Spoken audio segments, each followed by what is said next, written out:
BOMISpirit. This is going to be the weekly intuitive astrology reading for January 20th to the 26th. Sorry for the delay. There were some glitchy, weird tech things. I don't even know if it's like upright for you guys. It's upright for me, but it was like going back and forth. So hopefully I am in the correct view on your end of things, but welcome.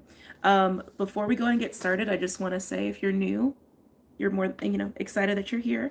The way this works, I'm going to go over the astrology of the week. I'm going to give you my 2 cents on it. Sometimes I go really in depth depending on if I feel guided to or not. Sometimes I just kind of gloss it over. Again, it's just what I feel guided to do in certain times. And we're going to go over some collective messages, and we're going to do signs today too. That felt very good to already preemptively decide. So when I wanted to title this at a time, and because the glitchy glitch, I didn't, but I wanted to label this week falling into place. Okay. It's, how do I want to say this? It's going to be a dynamic week. Sometimes when I say that, people don't really know what I mean. When I say dynamic, I mean that there's a lot of moving pieces. There's a lot of action. There's a lot of movement. You could even say chaos. I kind of want to steer away from that word if we can today. We'll see. And while there can be a lot of different things going on, things are falling into place this week. I wouldn't say really in the beginning of the week, but at the end of the week, there's a window for that. And not everybody will experience that the same way because we are 8 billion unique individuals. And I guess I feel the need to say this before we get into everything.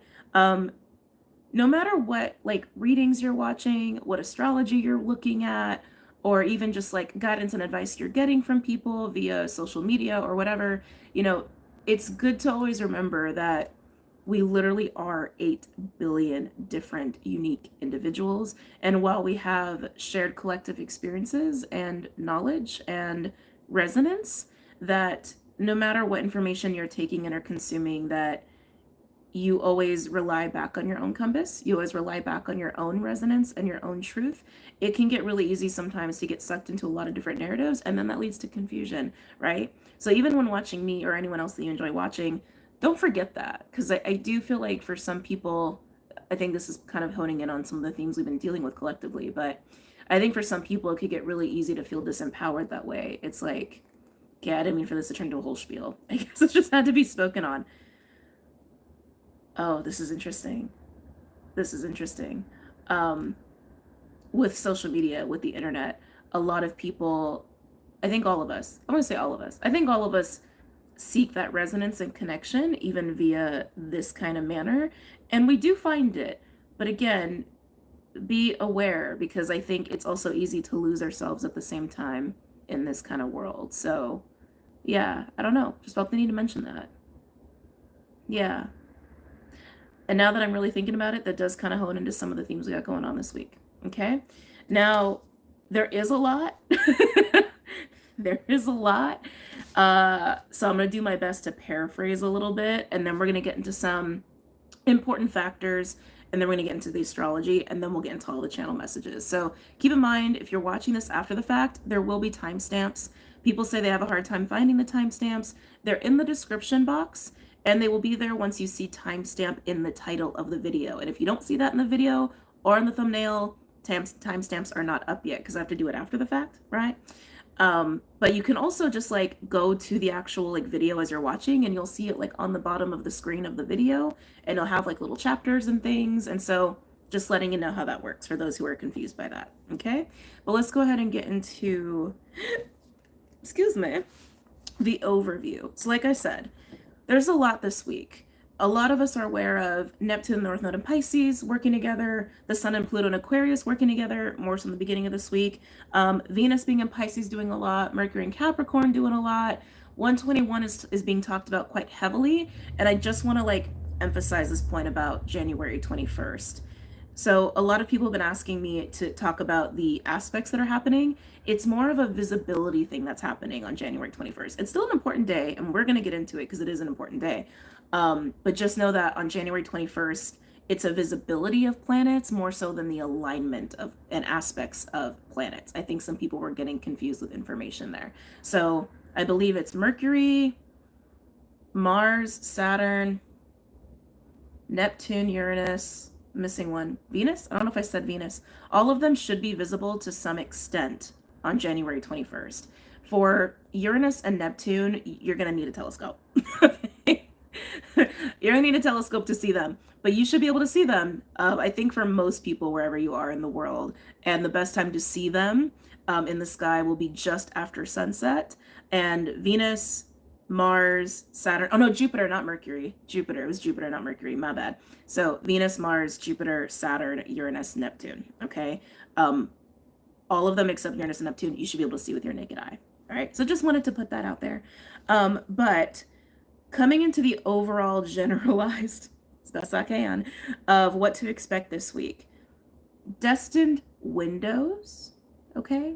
Destined faded windows of time and energy is portals, even if you want to say portals and throw that out there, are actually going to be helping us to create and navigate life-changing opportunities. I'm going to get deeper into what that means. Soul alignment is big there. New people, new kinds of relationships are definitely there. Enhanced psychic abilities, emotional experiences are part of that too. Not necessarily negative, but even with these life-changing opportunities, there's also a really nice support in revolutionary ideas, okay? Where people can find common ground in these revolutionary ideas and coming together. There is going to be some conflict that arises even within that. So just know that any conflict that you experience this week with people in your relationships, address it immediately, okay? There's an astrology component as to why that is, but just address any conflicts immediately. Don't ignore it. Don't be like, oh, that's over there. That ain't my problem. That's their problem. It ain't the week for that.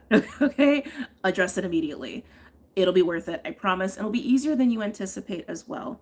All right? Now, like there's just so much. I'm like trying to keep this as simple as possible. There's also going to be some strong notes of taking care of oneself before others and having a heightened awareness of being the captain of our own ship, being the captain of our own lives. And that's because of the full moon Cancer, but also that energy is very much continued with some of the other aspects that we have going on. And it's nice because the more that we embrace that, like really taking care of ourselves before other people, not ignoring other people, that really fosters everyone's ability to be independent, and that fosters interdependence, right? And there is some reward for that, and people will be very happy and accepting and respectful, and I want to say, what's the word here? Wanting to deepen their relationship with you, the more you respect that for other people as well. And again, there's benefits to this, so also keep that in mind. All right, now we do also have some Ganesh was coming through very strongly, and very specifically around the conjunction of the Sun and Pluto in Aquarius with the quarter moon in Scorpio on 121. It is an important day, and again, we're going to talk about it, okay? But that Ganesh-like energy, it is definitely the feeling of destruction. Ganesh is not always about that. He's about removing obstacles, and he's about wisdom and prosperity. You don't really need to know that right now. But the destruction aspect is more so in the beginning of the week, and you may even be already feeling it today. So this destruction is really just helping us to be stripped, okay? Be stripped of external things or internal things that are really getting in the way of authenticity, that are also getting in the way of these revolutionary ideas, that are also getting in the way of connection and creativity and inspiration. And it is very much a stripping, okay? It was very clear about that. Now, as that happens, that can feel very destructive. It can even evoke or bring up some destructive behaviors, or even the word ferocious was coming through, very ferocious emotions, okay? Those emotions got to get out if that's happening for you. It's not going to be for everybody, but if that's happening for you, that has to be released, okay? That can't be kept in the cage. It's like keeping a mad tiger in a janky unlocked cage, okay? It's not going to go well. Just be mindful to not direct that destruction or that destructive energy towards things that are actually aligned to you. Remember, this week is about things finally falling into place for some people. You could even say things falling apart to fall into place. It is about alignment. It's alignment to our truest essence, our authentic essence, and also allowing ourselves to get into that. It's interesting the words that are coming through, because I'm speaking about everything that I know is going on this week, but I'm also getting downloads as I'm talking. So it's like they're kind of mushed together as I'm speaking. It's also about getting into the river of connection, is how they said it. And even before I went live with you guys and I was sitting and I was getting ready, making the space and everything, they showed me a waterfall. And I was like, ooh, why the waterfall? And they said to be washed clean. And I said, can you elaborate? And they said, it will be clear. So just putting that out there, there may be something with water. Emotions are also water, but there may be something with the water component. I don't really feel natural disasters. If it happens, it happens, right? Shit happens sometimes. I don't feel that, but like there's something with water or even just emotions that feel like there is a cleansing that's happening alongside the stripping. The stripping feels very violent, I gotta be honest. It does. It feels very like like a tiger scratching is kind of how it feels. And some of you may have already been experiencing this, okay? But oh, that makes so much sense. That makes so much sense. When this stripping happens, because for some people it's going to be internal, some of you may experience this with external things. If external things in your life go, let them, okay? Yes, it may feel like you are getting cut a little bit in some way emotionally, either through like shock or feeling like your world is getting rocked in some way, but it really is a liberation, and it really is to assist with alignment, like true alignment, and getting us in the river of connection for things to fall into place. Okay. The cleansing, it's like it's tears. That's what it is. It's tears, and it's just allowing for flow to happen. Even flow is kind of the energy of water in a way. So it's like allowing flow to happen with all of these things that are happening this week, allowing emotions to come out, that is washing things clean after the destruction takes place. I'm almost wondering, I'm thinking about Los Angeles. This is not a prediction. This is just me feeling into the energy and just also using logic, okay? Especially also being from Los Angeles. Because we're in January. We still got February for winter, right?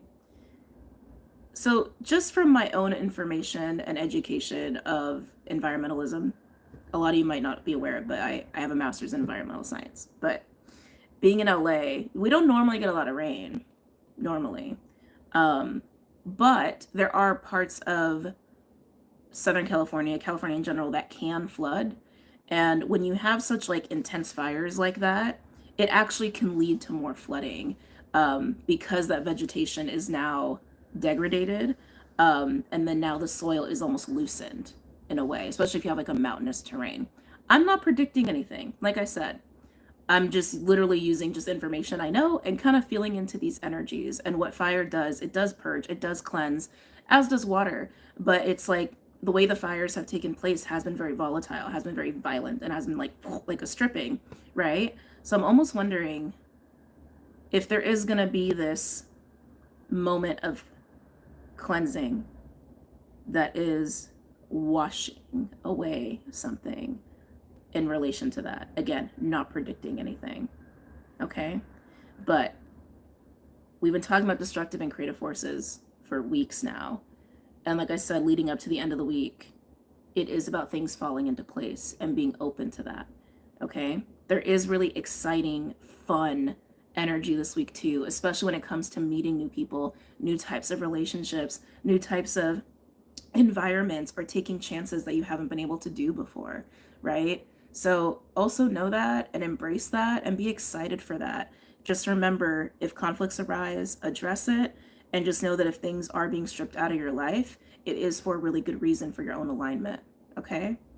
Okay, so that being said, let's get into talking about some of these energies. Is the only creator my kitty always watches when he's on my lap. Okay, I'm sorry, that's so cute. That's so adorable. Clyde is actually enjoying his sun time right now over on his tree. That's why he's not out here. Are you burning incense? I feel like I can smell it from here. I am burning incense, yes. I'm glad I'm not alone in that type of energy. Island Turtle, your Sag reading was healing and validating in my sexual trauma. Oh, good. I know that's like, those are always really rough. Well, all trauma is rough to move through, but very happy I could support you in that way. But I want to ask about the astrology course. So thank you for asking. It it is happening. It is happening. So also in the same vein of honoring the energies we've been in. Oh, this is a whole long thing. Hold on a second. Why should I even talk about this right now? Why should I even talk about this right now? There's so much falling into place this week that my team has been like, they gave me the green light to announce it. So I announced it over on Patreon that yes, I will be hosting the astrology course this year. Absolutely, I will. And I've just been waiting for the green light on the next steps as far as like picking dates and everything like that. I have the structure of how I want to navigate it. I've just been waiting for the green light from my team, honestly, on dates and when to go on that. So when I get the green light, you guys will as well, but it is definitely happening. If you are new to my channel, this is how I function. This is how I work. In life in general, this is how I do. I very much am intertwined with instruction from my team alongside things that I know I want to do. So it's just worked for me. Everyone's different. But as far as like, okay, so there's a reason we're talking about this right now. Okay. I'm realizing there's a reason we're talking about this. Because the way that we're also shifting collectively is very much about taking back our own sense of empowerment and autonomy, right? That's one, but also devoting and working differently. We were kind of ushered into this year with that energy and with those themes because of the new moon Capricorn, and we've just kind of been continuing that. Saturn in Pisces has a lot to do with that, and so does this continued Capricorn energy. And as we get deeper, oh, by the way, happy birthday, Aquas. And as we get deeper into Aquarius season and Pisces season, we're going to be even more embraced in that. So what I mean by devoting differently, working differently, is not allowing ourselves to be bound or enslaved by the old suppressive way of being forced to live life a certain way, right? So I'm talking about like outdated Capricorn, patriarchal, this is how you succeed, this is how you win, this is how you achieve, this is what you must do in society kind of ways of doing things, right? And to give all of ourselves more allowance and permission to honor our own compasses and honor our own flow and find a middle ground there, right? Finding how we can navigate the world authentically in what works for us within the infrastructure of this physical reality and society, right? But even the foundations of society are changing to facilitate that. So needless to say, that's happening collectively. But this is also how I've been guided to navigate my life. And it's not always easy, I'm not gonna lie. Sometimes it gives me some straight up high doses of anxiety because I know the way that I function is not socially acceptable, so to speak. And a lot of people get frustrated with me. A lot of people get irritated and annoyed. But I just have to honor that for myself. So as far as like content and things like that, a lot of you who've been with me for a long time, my patrons especially, you guys know that's how I work. And a lot of you have been very patient and loving and accepting. And I'm incredibly grateful for our little soul fam. But needless to say, for the astrology course, I'm just waiting on the green light to announce dates and things like that. So that's where that's at. But it is definitely happening this year. Okay.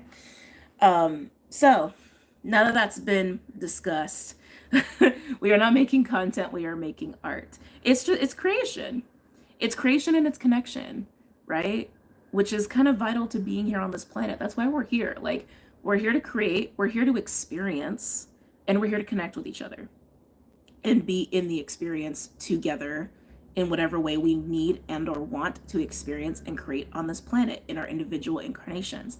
That is why we're here, right? So we should, this is just all of us getting a little bit more ease and grace into the program, so to speak, right? Okay, now let's get into talking about the astrology now that we're about like 20 minutes in here. Okay. Okay. All right. So first thing that I want to discuss, actually, you know what? Let me do a timestamp for that too. Actually, I'll make a timestamp for that. Okay. Sorry. So many notes. All right. So first thing I want to talk about is the Sun-Pluto conjunction and Neptune North Node conjunction. First of all, Neptune working with the North Node in Pisces. We are now in these new cycles of lessons around Pisces. We've been very well prepared for that. because of Saturn in Pisces, teaching us how to surrender, teaching us how to let go, teaching us how to detach from expectations and emotional attachments, specifically, how to be more adaptable with our own beliefs and narratives and thought forms and our sense of faith, and also our relationship to spirituality, our relationship to our faith, creativity and art and beauty and compassion and love. All of that is wrapped up in North Node Pisces. It's very much allowing ourselves to also relinquish control. And what does that mean? What does that look like? And it's really it's releasing control of the external, but we do that by actually taking control of the helm within us, right? Also very much part of the energy this week, okay? Now, Neptune working with the North Node is helping to bring in destined windows. So like I said before, you can view that as portals. You can view that as just a period of time or energy.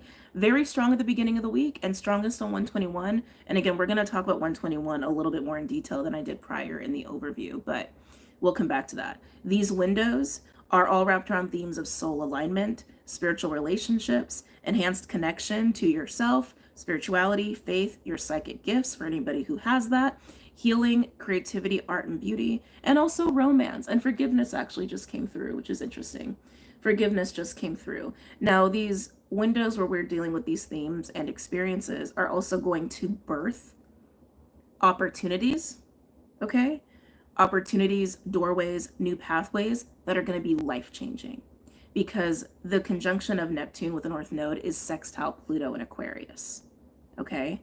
And we'll get into how that plays into the sun in a bit. But that sextile to Pluto, that brings in the life-changing opportunities and paths and doorways that are born out of how we embrace these windows of soul alignment around Pisces.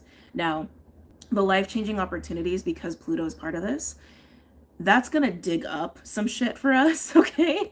Embracing these opportunities are going to help us to dig up more authenticity of what our true essence is. I've been using essence a lot lately to kind of embody or represent not just the soul, but it's also like our feelings and our passions and our yearnings and all of what really makes us who we uniquely are on this planet of 8 billion individual people, right? These life-changing opportunities will also come with innovative ideas, new ideas, revolutionary ideas. There's also going to be new types of people you're going to want to connect with, or just may pop up in your reality. Even new ways of relating to people. Like maybe you were very traditional with your relationships, and now you are a little bit more adaptable with the lines and boundaries and parameters of what relationships are, or even like monogamous relationships versus like casually dating, like just for example's sake, right? New perspectives and beliefs around community, right? And what connection even is also part of this as well. It's going to be amazing, okay? Now, speaking to 121 specifically, let me do this little timestamp here, because this date is important. Now, like I mentioned in the overview, 121 is more about the visibility of certain planets more so than the aspects that are happening, but still astrologically, it's a significant day. A lot of astrologers have been talking about this, that the sun and Pluto will be exactly conjunct on that day. Happens once a year. No matter where Pluto is at, the sun being conjunct Pluto only happens one day a year because of the transit cycles of the sun and Pluto, right? And how that works. Now, what's interesting is that that same day is also quarter moon in Scorpio.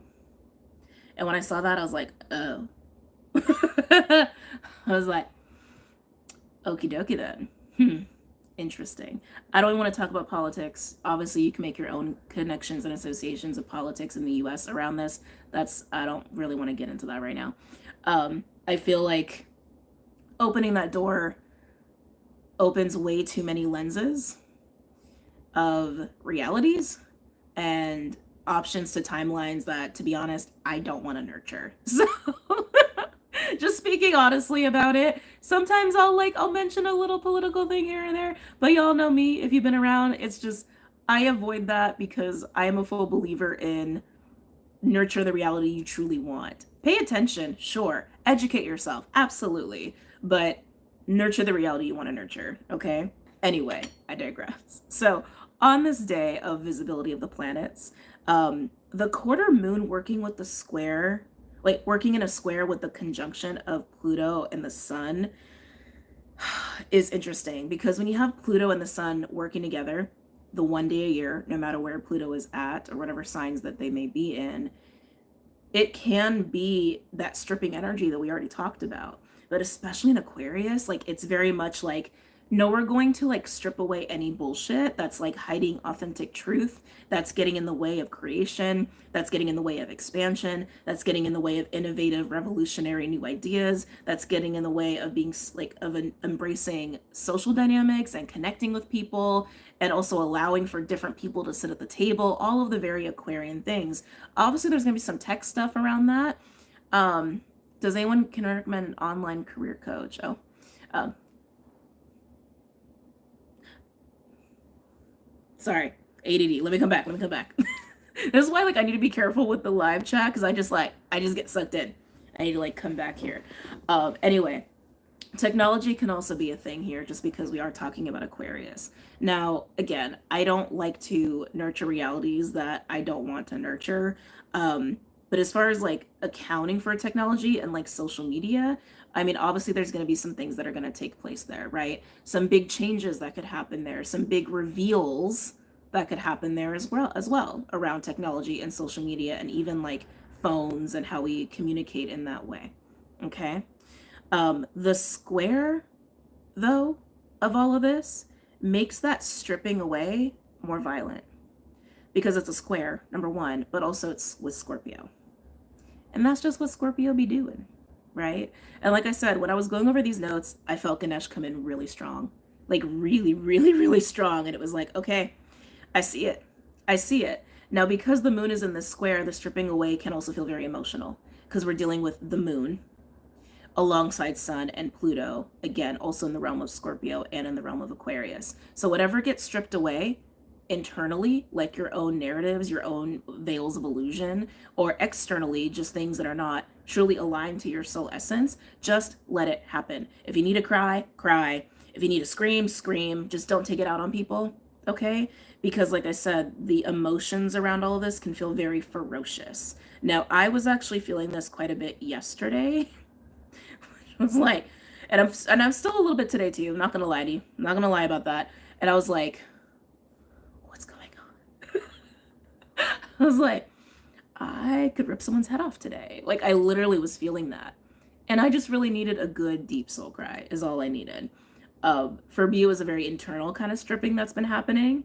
But again, it may be very different for you. Also know that work life, reputation, family life, okay, and relationships can almost be like I almost want to say battleground. That sounds so dramatic, but the stage at which you may feel the tension arise here, where maybe you're dealing with your family, maybe you're dealing with your besties, your friends, your social groups, and there's something about those connections, or maybe the way that you connect with them, that is getting in the way of you being authentically yourself, right? That's going to come up. And there is going to be a stripping that can happen there, and it can lead to some conflict, but it doesn't have to be super destructive. It's all about how you navigate your emotions and navigate the stripping away, and how well you are adapting to that. Okay? Just want to make that clear. That is all happening on January 21st, which is tomorrow. All right? Hold on. Make sure I don't miss anything else here. One more thing I want to mention here. Pluto is also, for the entirety of the week, square Haumea, still in Scorpio. Haumea is at Scorpio 3 degrees, while Pluto is still about 1 degree Aquarius. Now, also throughout the week, the Sun is also square Haumea. By the end of the week, it starts to square Vesta in Scorpio. So again, heavy Scorpio, heavy Aqua energy this week. Those squares between Pluto and Haumea and the Sun and Haumea adds to the ferocity. The themes that can come up there is feminine rage, especially feelings of injustice, of being violated in some way, or your boundaries being crossed in some way, and also themes of rebirth or sacred birth, literal and metaphorical, okay? And also any environmentalism that any of you feel very strongly about, you may have some feelings come up around that as well. Now, as far as where to look in your charts for all of the stuff I just talked about, wherever you have Aquarius or Scorpio, 0 to 5 degrees, that's going to be that Ganesh-like energy. That's going to be the stripping that happens. The house of Scorpio is where you're going to have a lot of reflection about this. You may have a lot of the emotional uprising about this, and maybe even some conflicts with family and loved ones around this. But Aquarius, where the sun and Pluto are going to be, that is where the actual stripping will happen. Okay? And with that stripping, there's also going to be an embodiment of authenticity that happens there too. So keep your eyes on those houses, wherever those may be for you. Okay? Now, generally speaking, before we get into the other stuff that I want to talk about today, Pisces. Pisces 25 to 29 degrees, wherever that is in your chart, that is where the destined windows are. Okay? That is where things may actually seem like they're falling into place for you. So Aquarius is going to be more, and they're neighbors, right? So there can be some overlap here for you guys. So Aquarius is going to be the stripping and embodiment of authenticity and acting on authenticity. But Pisces is where you may experience more of the destined, fated kind of experiences, and where you may, in your physical reality, start to see some things fall into place. Okay? So just wanted to make that clear. All right, so let's talk about the next little cluster. All right, so this next one, my notes are all over the place. We're going to talk about Uranus and Mars. Okay, yeah, let me do a little timestamp for this guy too. My timestamps are going to be all over the place, I can already tell. But that's okay. It just is what it is. Okay. Yes. Okay. So, looking at Uranus and Mars, I am glossing over a lot of the aspects, just letting you know, because there is a shit ton of aspects this week, and it's just a lot of information, and I don't want to overload your brains too much. Now, around Uranus and Mars, we also have what I would call a pseudo or soft grand mutable cross. That's more at the end of the week. We'll talk about it. Don't get too worried about it. But everything of what I'm about to speak on touches on those notes or themes of really prioritizing yourself over others, being the captain of your own ship, and having the awareness of how much internal control you have over what you decide to work from within yourself, and how that translates into what you do in your life versus trying to maintain control outside of yourself, right? Now, this is also going to touch on all of that like fun and exciting energy that we have too, especially if you are realizing that, like, you know what, I am the captain of my own ship. I do have the confidence and capability to handle whatever I want to do. And you may take on some tasks that you've previously found very difficult or almost impossible, and it may be way easier for you than it has been previously. You may also just feel super excited to go and have fun and get in the mix with people and try new things and all of that good stuff. That's all happening under this cluster that I'm about to talk about. Okay? Now, Uranus is trine Pallas Athena in Capricorn all week while opposing Juno in Scorpio. Mars is also sextile Uranus all week and is actually strongest on 123. 123 is going to be another big day, and again, we'll talk about it.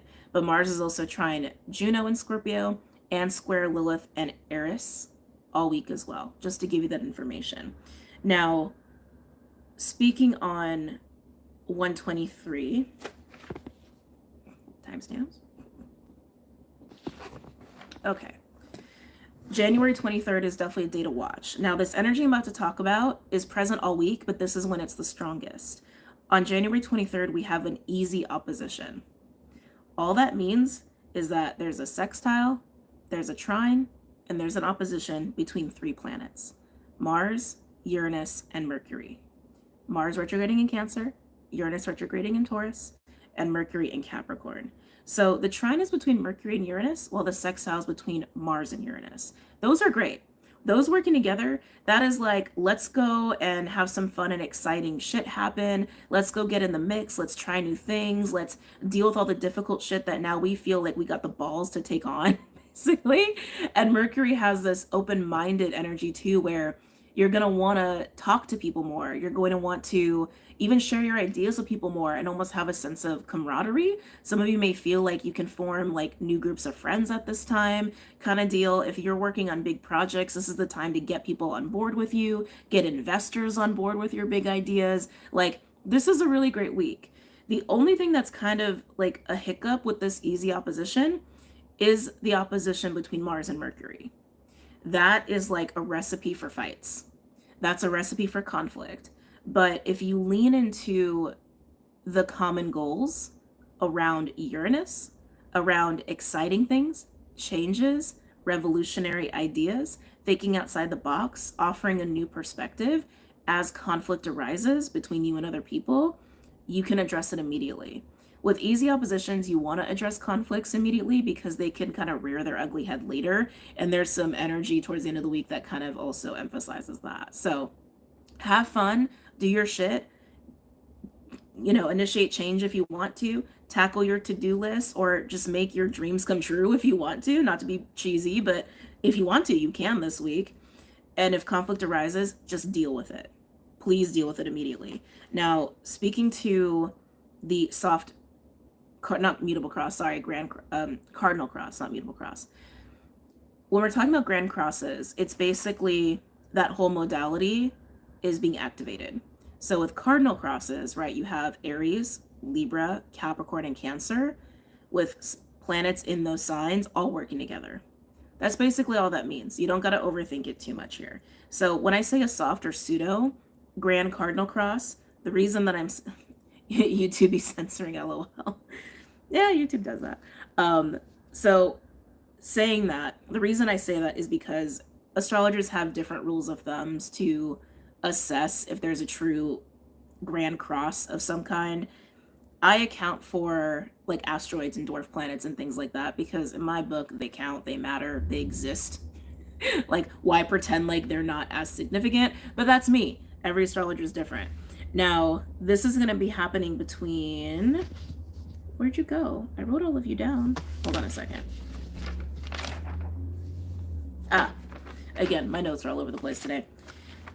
This is going to be happening between Mars in Cancer, Lilith in Libra, Pallas Athena in Capricorn, and Eris in Aries. And they're all between like 22, 24 degrees. So it is a pseudo-soft grand cardinal cross. It's not a super strong one, but it's present.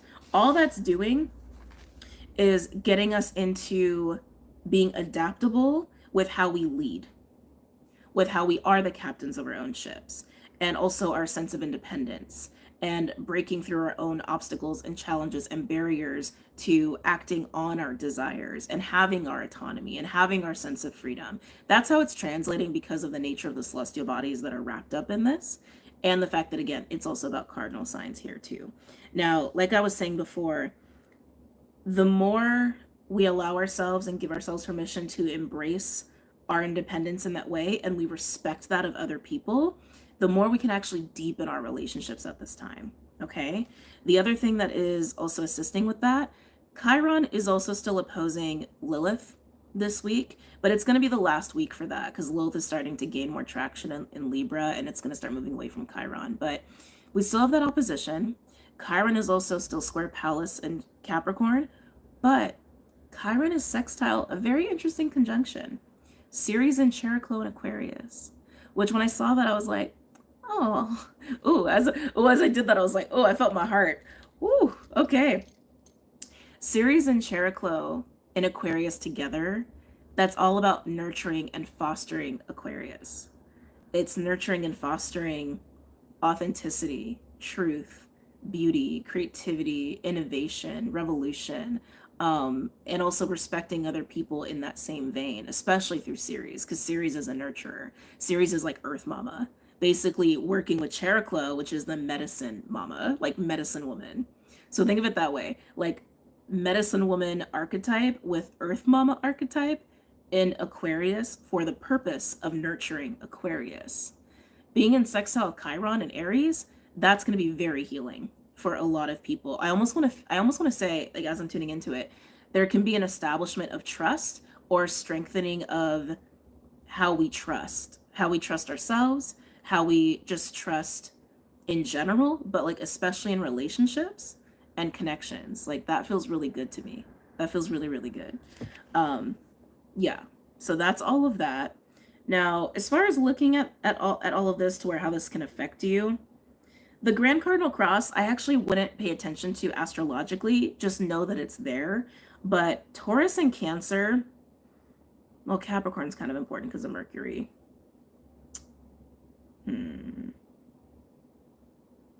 Conflict is probably going to rise in Capricorn. I'm gonna say it that way. 20 to 25 degrees.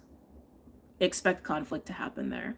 And just address it, mediate it as soon as you can by remembering common goals, remembering to think outside the box, remembering what really matters and what's taking us into the future individually in our own lives, and also how you want to connect with people. Like, always bring in the bigger picture here when conflict happens this week. Okay? Yeah. But Mars in Cancer, 20 to 25 degrees, and Uranus in Taurus, 20 to 25 degrees, are big players here. And that's where we're going to have a lot of excitement. So just know where you have Taurus, Cancer, 20 to 25 degrees, that's where all the exciting shit is going to be happening. Capricorn, 20 to 25 degrees, that's where some conflict may happen.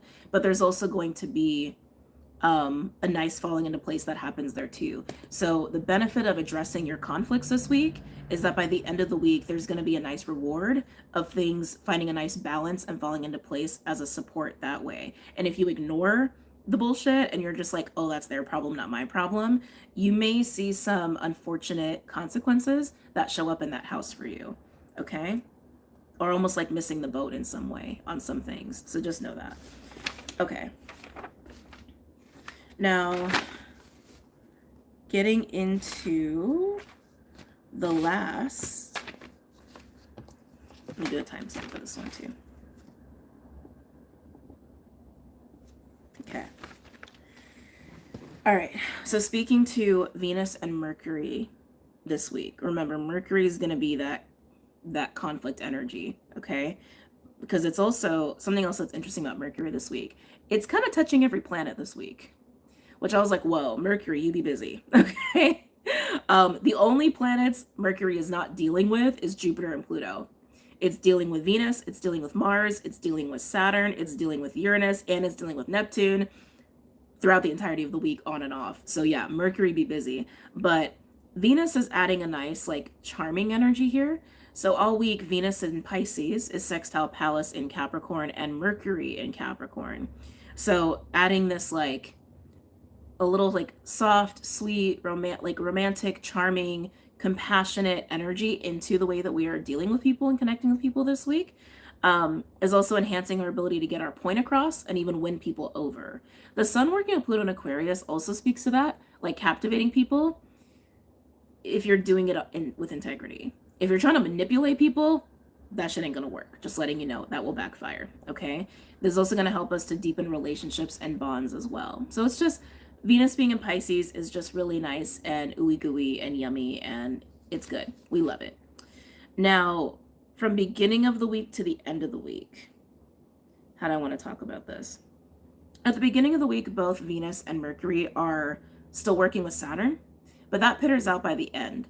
The working with Saturn can highlight how we want to devote and commit our time and energy and emotions, whether it's to ourselves or it's to other people. By this point in time, which is honestly like today and tomorrow, we should have probably had some reflections or insights or some sort of shifts that have been showing us our true natures, that have been showing us what really matters to us, what really matters on an emotional level, on a soul level, where our priorities really should be for our own sense of fulfillment, right? All of us should have had something in that vein happen, small or big, and that should also help us realize, again, where we want to invest and commit as far as like priorities are concerned. All of this circulating around Saturn and Pisces, all right? Mercury is still creating conflict where it needs to create conflicts, that's just to mention there. But as time continues and we move through this week, and remember, January 23rd being that peak day of that easy opposition of embracing the fun and excitement and then dealing with conflict as it arises. By the end of the week, I'm excited to talk about this. Venus in Pisces will be trine Mars in Cancer, sextile Uranus, sextile Juno, while Mercury is sextile Neptune, sextile the North Node, the destined windows, right? Sextile Juno and square Aries. So within this, we are also going to be experiencing by the end of the week sudden exciting changes within relationships and money that align us on a soul level. Okay? So remember, we have this stripping energy happening right now. You may have already experienced it. Maybe a little moment for some people of emotional cleansing of some sort. But as that happens, there is this destined window to embody and align to yourself on a soul level, to your true essence, and then your reality can match that. While we start to experience the fun and excitement of embracing the new and also initiating changes and taking on things that we previously found to be impossible are suddenly possible. And we're making shit happen, and we're meeting new people, and we're making connections, and we're forming new groups of people, and even forming new foundations in our own lives. Small or big, doesn't matter, right? And if we have been dealing with all of this, we've been navigating all of this, we've been flowing with all of this, and if we've been dealing with the conflicts that happen, by the end of the week, we're going to have surprises. We're going to have even more opportunities that can come up around us within our relationships and within our financial situations that offers us that soul alignment, that offers us to have things fall into place that we've been wanting to fall into place, especially from whatever has been stripped. Loyal relationships, spiritually guided relationships are a big part of this as well. Yeah. And it's amazing. And with Mercury being well aspected by the end of the week, especially with Neptune in the North Node, communications and plans are also going to align to this as well, or help us to align to all of that as well. So it's a week. It's a week. It's a beautiful week. Like I said, very dynamic. Mentioned a lot of the ups and downs, right? The stripping, the cleansing, the excitement and the embracing of that, the embracing of independence, respecting that of other people, the meeting new people, making new connections, right? And then by the end of the week, little gifts and surprises that are going to foster things to fall into place and into alignment. It's a big week. It's a very big week. Okay? All right. That being said, let's switch into some of the collective messages here. Where are we at? Oh, not bad. 45 minutes. 444 people. Hello. Hey, people. Don't forget to like the video, by the way. If you are enjoying this, it just helps the video to circulate so other people can... You okay, Clyde? You okay? I think he fell off his tree. What happened?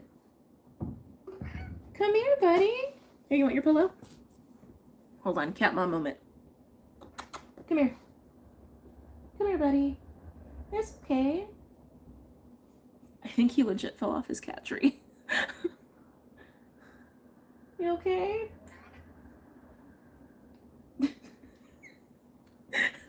He's a little disoriented.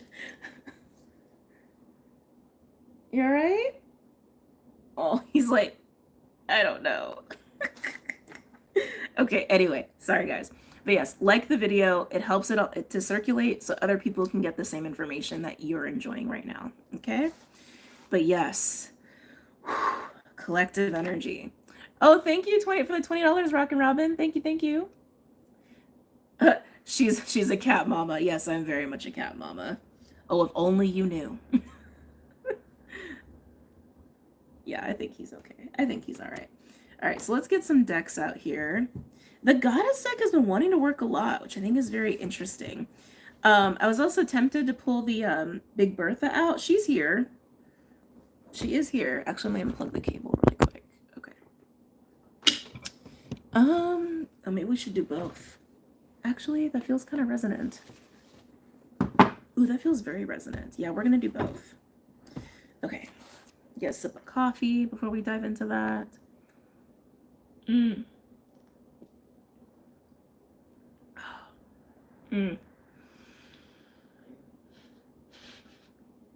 This is my alignment. Always makes everything right in the world. It's amazing, isn't it? Like, you know, we all have something like that. And just like the texture, the heat, the flavor, the creaminess, it's just like, I am right. I am in alignment now. I don't know. It's just what it does for me.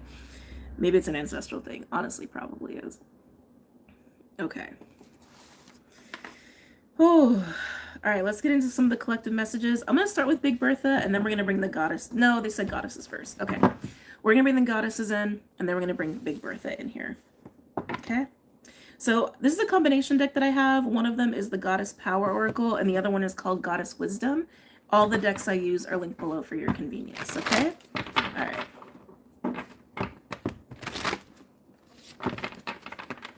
All right. Any messages or insights for the collective at this time?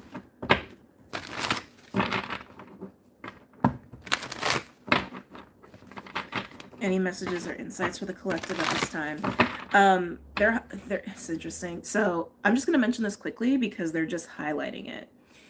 We're all very aware Mars is retrograde right now. Okay.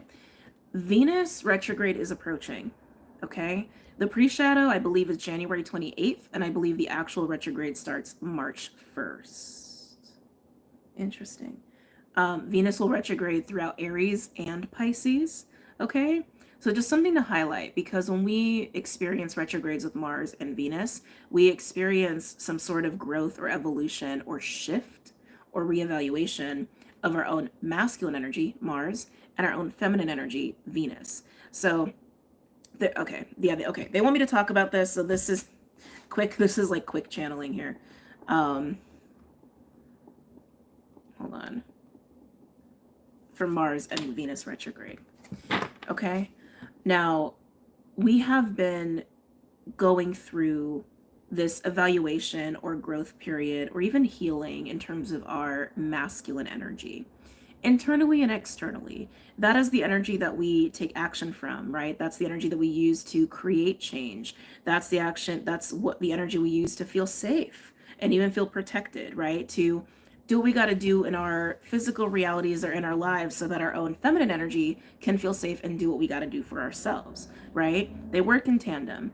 Now, some of you could have been, really embracing the lessons of Mars retrograde, even in terms of your relationships. Hey, buddy. With Mars retrograding through Leo and Cancer, it has been very much around how we take action from our heart's truest feelings and our heart's truest desires, from a sense of wanting to protect our emotional stability, to protect loved ones, but being very honest and clear about what we truly feel and acting from that place versus the ego, versus the shadow, versus the mind, etc. Okay? Now, with Venus retrograde approaching, especially the pre-shadow, starting in the 28th, some of you may start to feel a shift of your focus a little bit with that, or even just in your life starting to feel like maybe you finally have certain things locked down, and maybe there's some other things you're like, you know what? I think I need to work on this. I think I need to shift this a little bit. Venus, the feminine, is how we receive. It's how we take care of ourselves internally, for the most part, even externally, right? With hygiene habits or beauty aesthetics, whatever. How we also create. We have so much creative energy that we can harness right now. But as Venus goes retrograde, from Aries first and then into Pisces, it's going to feel a little bit like how it did with Mars, with Leo, and then into Cancer, where when Mars was in Leo, it wasn't as emotional. It wasn't as emotional. Like, there was something about it that felt almost a little more overtly masculine. And there was a lot about boundaries coming up. There was a lot about willpower coming up, and even control. And then when Mars moved back into Cancer, things got soft real quick. Okay, especially once like the full moon in Cancer, right? Things got soft, things deepened, and we're gonna experience that with Venus retrograde. And just know that when Venus is retrograde, relationships go through a lot. Not necessarily bad things; they just go through a lot of reflections and changes, and sometimes a little bit of tension. I would say it's not the best time to start a relationship or elevate your relationships. I actually think elevation is happening right before we hit the pre-shadow. I think we've been experiencing that in previous weeks, and especially this week, we're going to experience it too. But just keep note that once January 28th hits, be aware of the new things that are kind of coming into your awareness, what you start to pay attention to, essentially, in terms of your own creativity, in terms of how you take care of yourself, in terms of your relationships. Just take note, because there may be some learning lessons there, some growth and evolution that happens there throughout Venus retrograde. Okay, and remember, Venus goes officially retrograde on the 1st. So they just wanted me to bring that into your awareness. All right, now let's get back into the collective read here. Okay. Like, some of you may actually start to feel like you need to work more with the actual divine feminine energy within yourself, or specifically goddess energy, because of the Mars Venus retrograde dance, okay? Yeah, it just feels like there's like a switch is how it's feeling as I'm tuning into it. It feels like something's gonna switch in that way. Almost like bringing the external to the internal and the internal to the external is almost how that feels. Take that as it resonates. It's just how it's coming through. Interesting. That would make sense. That would make sense. Anyway, any messages or insights for the collective for this week?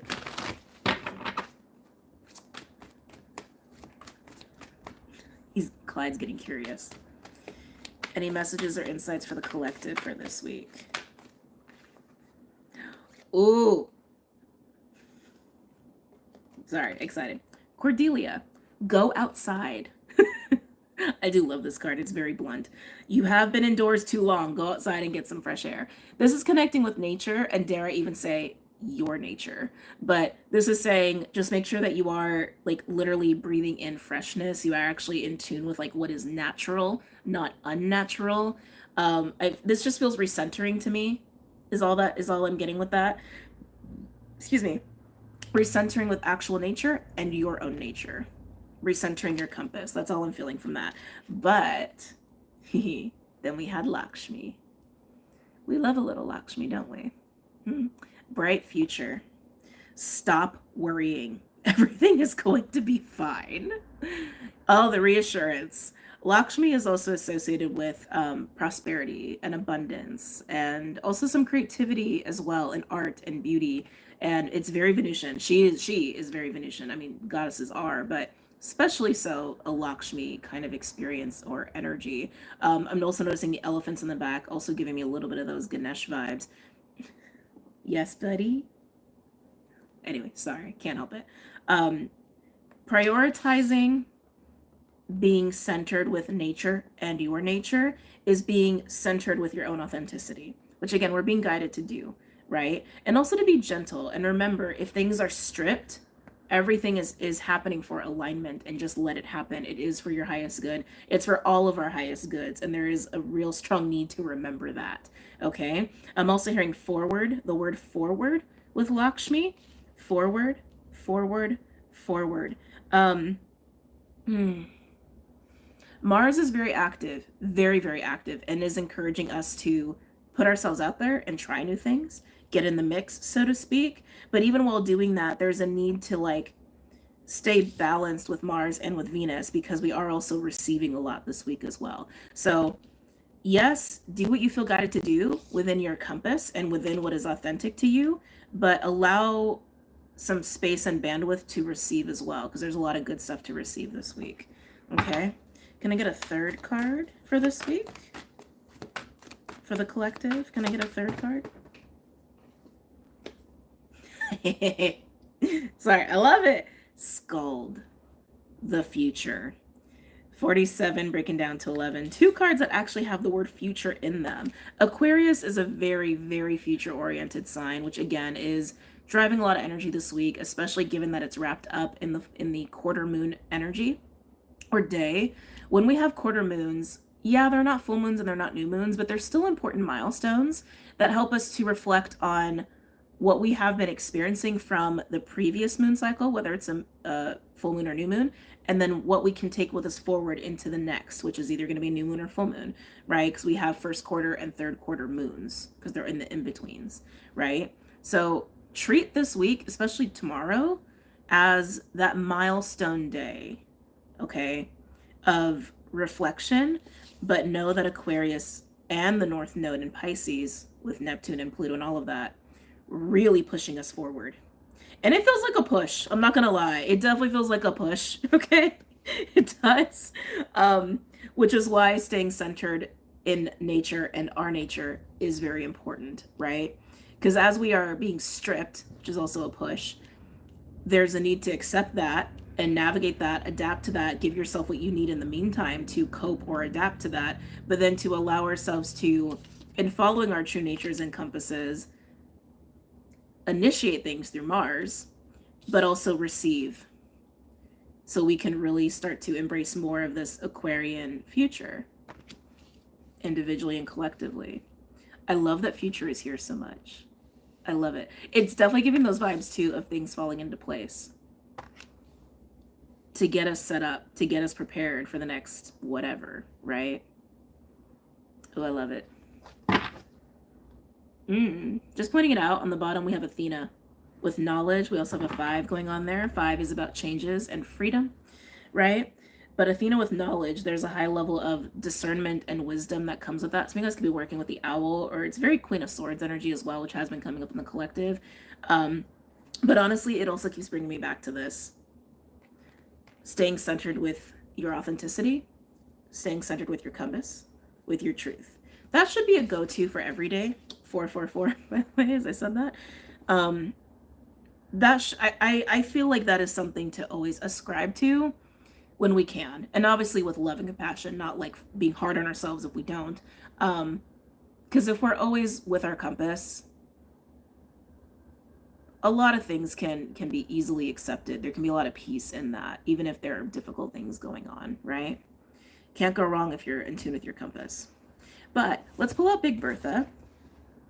So for those who are new, Big Bertha is a combination deck as well. I'm a fan of doing that. Angels and Ancestors and the Starseed Oracle are the 2 decks that are part of Big Bertha. Well, let's pull some cards here.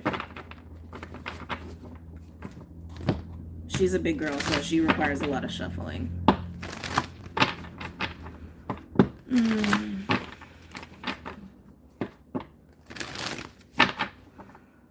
Interesting. Sorry, they're pulling me back into these cards.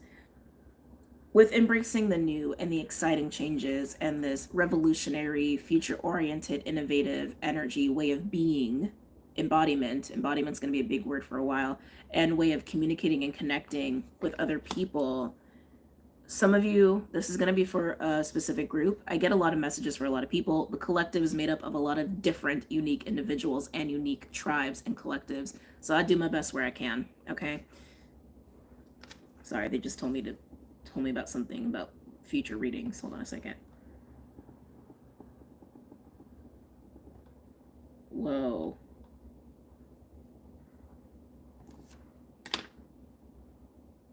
Gotta sit with that. Come back to the main message. There's gonna be a collective here, okay, that is gonna experience a passing of the torch. I think some of you are having a hard time with this. I'm not gonna say you're gonna be stripped of your torch. That's not the feeling I'm getting. But for those that resonate with this, I mean, this feels very work related. Hold on a second. Bobby, hi. He's trying to get up on the table. You have your pillow right here. For those who are, it's time to pass the torch, so to speak. A lot of you, this can be within work. A lot of you, this can be within family, okay? And obviously this can even be just like an evolution of self. But the passing of the torch to me implies like someone coming in to take on a role that you've been embodying, right? Or even many people embodying a role that you have embodied. For those within this collective, some of you guys may have been embracing this gracefully, but for those who haven't, just be prepared that if you haven't experienced a tower yet, or this like stripping energy that we're talking about, internally or externally, it's just to push you to see that it's time to pass on the torch. And it's a window for you to get very clear on your confidence, your relationship to your confidence, and your relationship to your own capabilities of being able to do that and let go a little bit and embrace what's next. It's okay to love where you've been. It's okay to love the roles that you've taken on. But change is inevitable. Growth is inevitable. New chapters are inevitable. It's okay to love that. It doesn't mean whatever comes next is going to be less than. It also doesn't mean that your best days are behind you either. That's a perspective thing. And for those who are resonating with this, I want to say what comes next is actually a lot less stressful and a lot more calming. Oh, I can feel the resistance there though. Clyde. Anyway, just wanted to mention that, but let's keep pulling cards.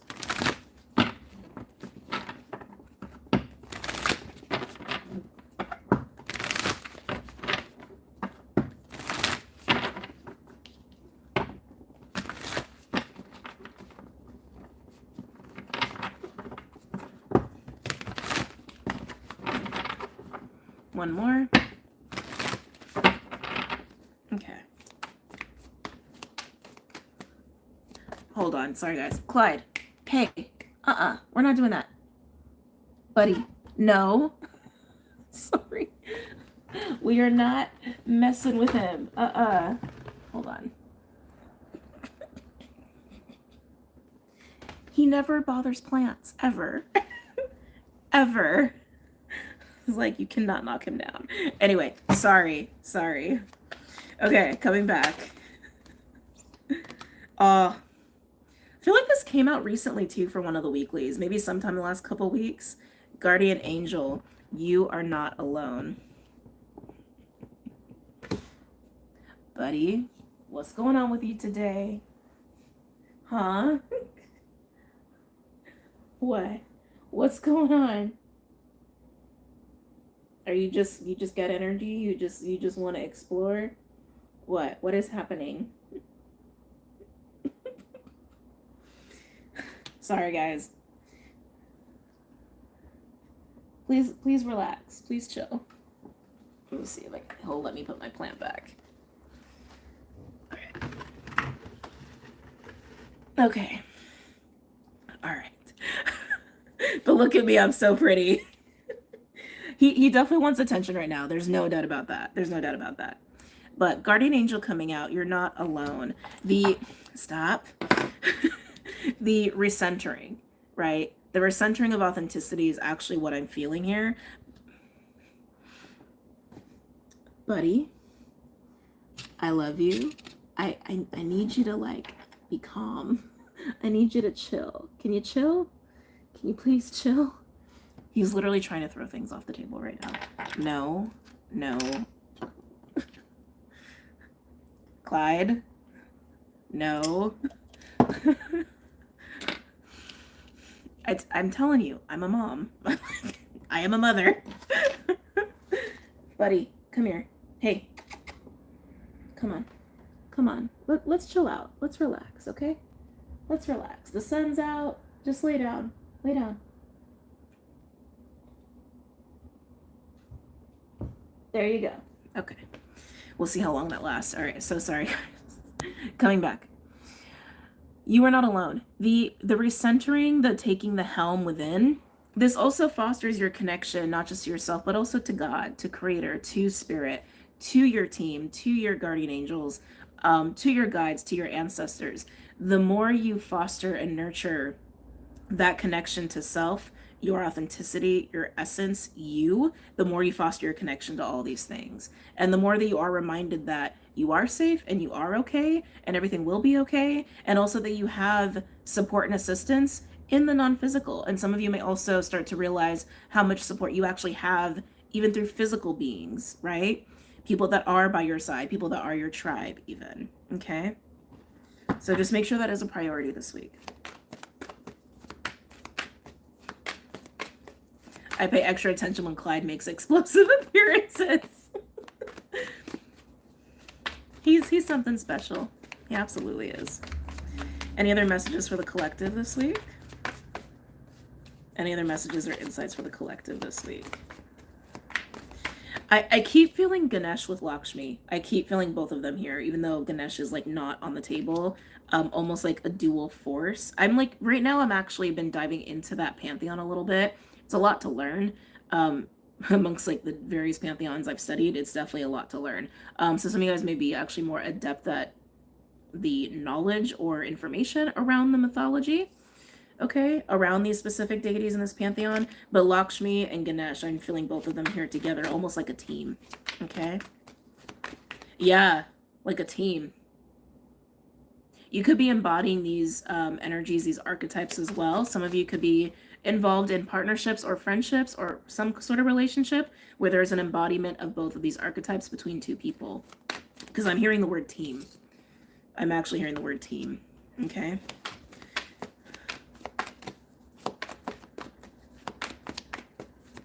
Which is, sorry, I can't help it.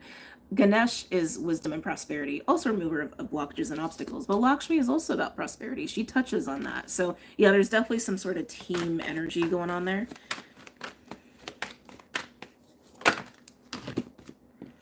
Ooh. I see why you had me do these decks. I see it.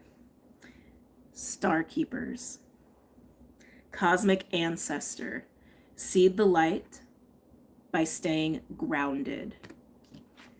Also, by staying centered. Okay? The fact that we have this card and Guardian Angel, it's really honing in on how not alone we are, how much support and assistance we truly do have in these beings and these spirits that are always with us, that we also embody as a collective. Because like, even speaking to gods and goddesses, they are archetypes. They're archetypes that we can all tune into, you know, depending on where we're at in our journeys or on our own frequency. But we do embody all of these gods and goddesses to an extent, right? But I just feel like both of these coming out here is really the reminder of that. And the more that centered we stay, the more truly connected we are to our own essence, our own compass, our own truth, all of that, the stronger we're going to feel that, and the more we're going to be able to embody that. But seeding the light is also referred to this in Star Keeper, okay? Which to me is also just like seeding your plans, seeding your intentions, your manifestations, if you will, for the purpose of bringing in abundance and harmony and beauty and all of that good stuff, all right? But I'm feeling very strong, like, galactic energy here. Be aware too, the more that we get into the North Node Pisces cycle, especially when we start getting into Pisces season, I mean, even with Aqua season too, intuition, dreams, psychic gifts, visitations, visions, they're all going to get stronger. Okay. Telepathy. Oh, thank you. I totally forgot. So be mindful of telepathy this week. Okay. Mercury, Mars, and Uranus all in bed together. Telepathy is actually going to be stronger, and that's the Uranus working against the Mercury, but Mars in Cancer also kind of heightens a little bit of our intuition and taking action intuitively, all right? Now, when I say be careful of telepathy, people might not even be aware that they are like picking up on how you feel about them or what you really think about them. Some people are going to be aware, some people are not, and people will act accordingly. So be careful with your thoughts, be a master of your mind right now. And also don't be shocked if suddenly you start to feel differently about certain people, because you may be intentionally or not picking up on how they really feel about you or what they really think about you. So something to be mindful of. But let's go ahead and pull a third card.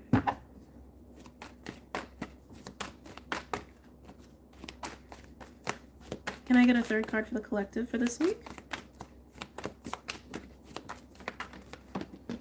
Yeah, stay focused. Also with Mercury, Uranus, and Mars, don't feed competition. Just don't. I think we're all above that by now. Maybe not the people around us, but I think we're all above that by now. But competition's gonna, like, it's gonna do nothing for nobody. Okay, I promise you. It's just gonna lead to fights and frustration that are just unnecessary and just get you off of your own center, right? So just don't do it. No, Medicine Guardian, buddy.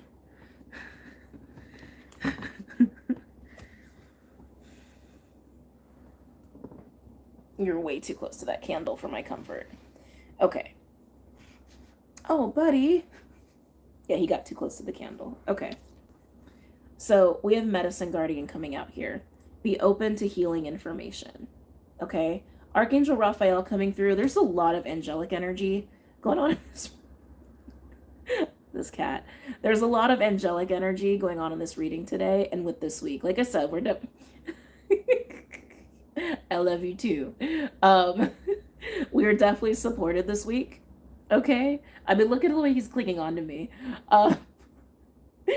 But with this, everything is going to be okay. I'm getting Chiron here, which, remember, Chiron is also active this week. Not super strong, but it's doing stuff.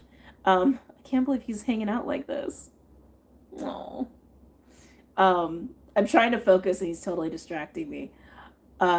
So the Chiron component here, right? With this stripping away that's happening, and also our ability to embody more of our authentic essence and all that comes with Aquarius this week. Are you done? Ow, okay. Oh. Keep going. Oh, he got me good on my arm.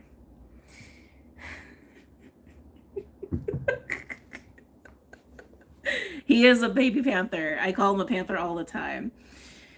Okay, he had his moment. Oh, he did get me really good on my arm though. All right, now I can try to focus again. So with Medicine Guardian being out here, as we are stripped and cleansed, clean, washed, clean, and we can embody this authenticity, we can embody Aquarius, we can embrace these new people, new friendships, new groups, new connections, new ideas, the future. As we can do that, something else that's happening is the liberation of all that's been in the way of that, right? So like I almost feel like this is the soothing, almost like this is like that watery cleansing that I was picking up on after like the Ganesh like tower and stripping. It almost feels like a tiger too in a weird way. Is Lakshmi associated with a tiger? I know I know there's a deity in that pantheon that's associated with a tiger, because now I can't stop seeing a tiger. Anyway, the stripping that's happening for some people, especially if it's internal, it is a removing of, oh god, like the way they're describing it is actually not describing it, the way they're like showing it to me is it's actually making me kind of emotional. It almost feels like ripping off a mask or ripping off the blinders to what has been too painful to see. Oh, did you hear him coo as I said that? Yeah. Ooh. Yeah. What has been too painful to see. And kind of being forced to see it. That's very much the energy of full moon Cancer, but with the quarter moon in Scorpio squaring off the conjunction of Pluto and the sun in Aquarius, it feels like, yeah, forcing to see what you really couldn't handle looking at. And while that sounds really awful, it is liberating. And again, I feel almost like after the stripping is like a waterfall like energy, and I'm feeling that here.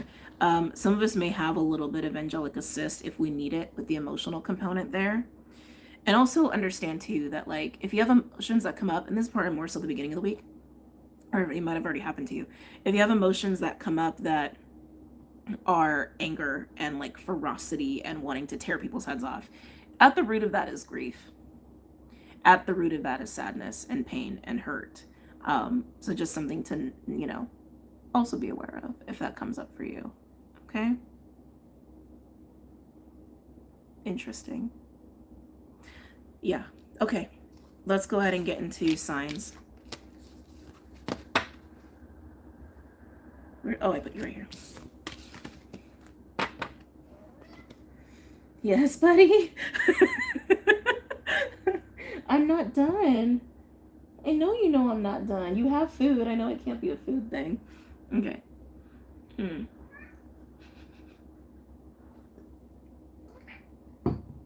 Yeah, do you need something? Oh shit, it is food. Okay. Sorry. Let me go feed him. I fed him before the live, but he eats a lot. I'm gonna go feed him and I will be back to do signs, okay? Alright. I'm coming. Don't look at me like that. He's giving me the evil eye. Not evil eye, the like, come on. I'm coming. Alright. Come on.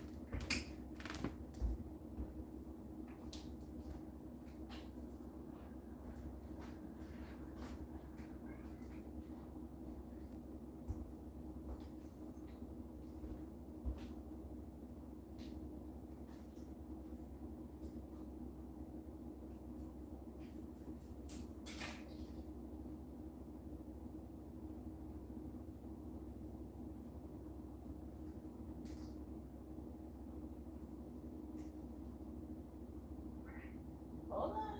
Almost there.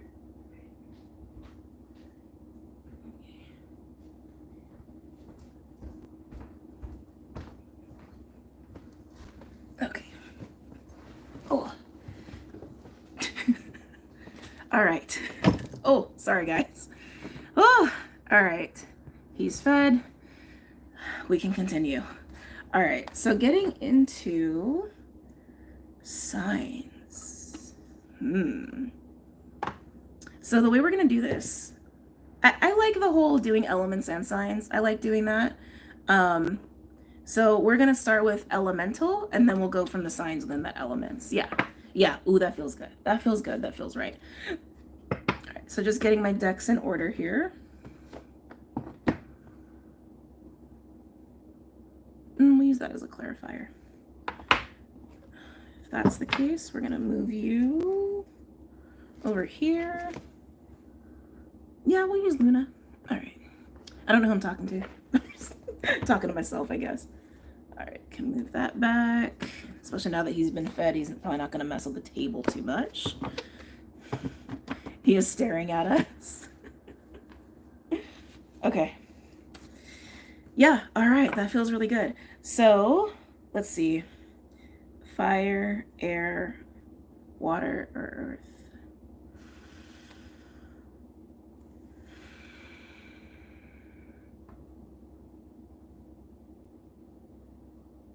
Fire feels the strongest, which I'm kind of surprised by. I keep feeling this tiger energy. Okay, let's just do fire because y'all are the loudest right now. Okay. Fire signs. Starting with the Pocket Archetype deck by Kim Kranz, and then we're going to use Energy Oracle for fire, and then we'll get into the signs. Okay? Okay. For fire signs, any messages or insights for my fire signs? Aries, Leo, Sag. So you guys be working with the tiger. Like there's definitely like a strong ass tiger energy in the space right now. And I want to say in the space. Okay. It's just interesting. Aries, Leo, Sagittarius. Any messages or insights for my fire signs? For my fire signs, I'm hearing mysticism and magic. Some of you guys could be getting more acquainted with the occult at this time. Would make sense if you're here. I gotta be honest, it's feeling a little bit like working with the shadow, or almost working with like Lilith energy, which is in Libra, but it's opposing Aries right now. I'm just getting like a lot of like purple black like kind of energy is what I'm seeing, and it feels very like mystical, kind of unknown, but there's like a lot of energy behind it, almost like chaos magic. Don't know who needs to hear that. It's just what I'm feeling with my fire signs. I want to say you guys are feeling a lot, like you're almost feeling like a ferocious tiger. All right, now I can't stop hearing Libra. Okay, so Libra may be very significant for you. Again, it is opposing a lot of Aries stuff right now. Okay. Aries, Leo, Sagittarius. Aries, Leo, Sagittarius. Aries, Leo, Sagittarius.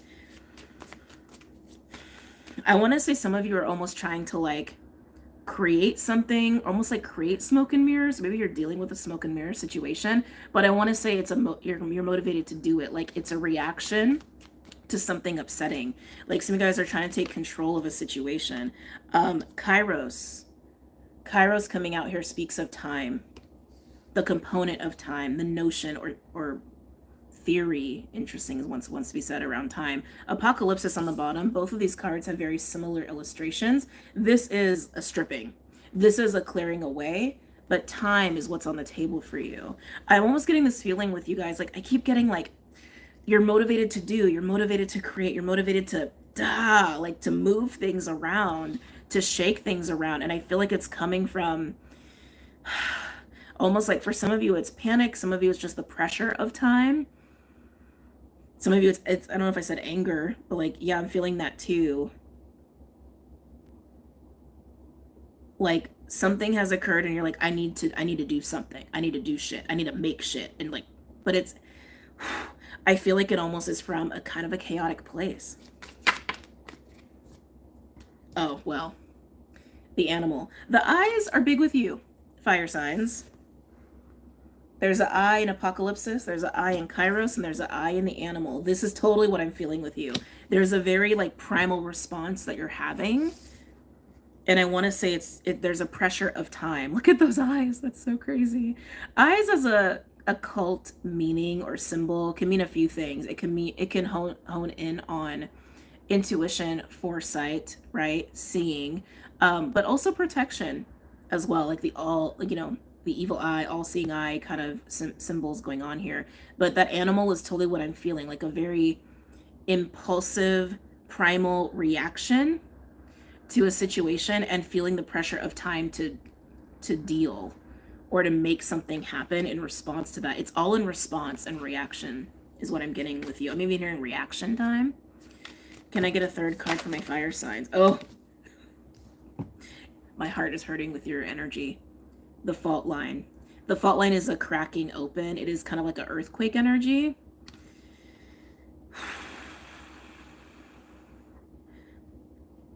Whatever you're reacting to, I feel like it is unlocking a whole new level of fire, actually. It actually is reminding me of volcanic energy, right? Like volcanoes are actually, they're, for those who are not aware, volcanoes are very much entangled with plate tectonics and seismic activity. It's like earthquake activity. And I'm kind of getting both here. Like the earth, the foundations are shifting and changing and cracking underneath you. And then in response, lava's coming out. Eruption is happening as a response, and you're the eruption.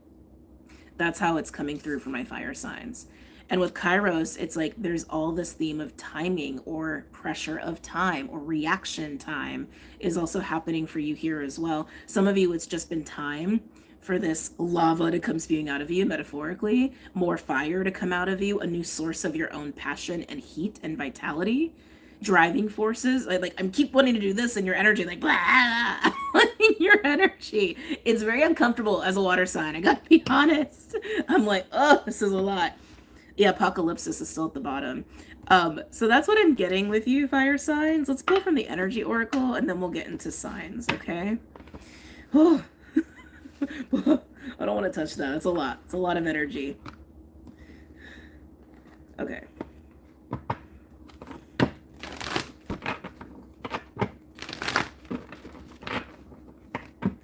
Any messages or insights for my fire signs regarding the spread? Let's see. We already had a card come out. Oh, what did I say? It's like you're trying to make shit happen in response to something, magician. I knew I was feeling like literal magic with you. I knew I was feeling something like that. Magician in the mirror is how it sounds. It is a magician. It's the card that represents the magician, but there's also a little bit of like balancing temperance that kind of goes in there too. Like, how do you deal with the natural forces of change? How do you deal with that? How do you harness that? How do you alchemize with that? Right? So even if your foundations or the earth beneath you, metaphorically and symbolically, well, metaphorically, symbolically, literally, when that happens, when things break, when things crack, when things shift, how do you navigate? How do you deal? How do you alchemize?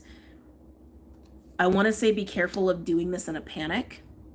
Be mindful if you're doing it from a panicky place, okay? The magician in the mirror is out here. I haven't seen that card in quite a bit. What's coming out of you in your reaction to this feels like fire to me, but some of you, it could literally be a new source of magic. Some of you could be a new level of, I keep getting reaction time, like how you even deal with crises, right? Your confidence in crunch time, in crunch moments, reaction time, right? All these words are coming through for my fire signs. Yeah, it's all about reacting. Whoa, yeah. We have the solar plexus coming out here with Archangel Chamuel, and indecision coming out here as well. As far as the numbers are concerned, numerologically, we have 53 breaking down to an 8, 37 that breaks down to a 10, then a 1, so cyclical, and then we have a second 8. So 8, 8, and 1 are on the board here. The solar plexus is highlighting what I already was picking up with you. It's like the way you respond to this cracking, this breaking, maybe even stripping, it feels like a foundational shift, like something that you rely upon or depend upon changes drastically or is like stripped away from you. But that can be internal as well, like a foundational belief, right? Of course, externally, that can mean a lot of things in the ways you already know.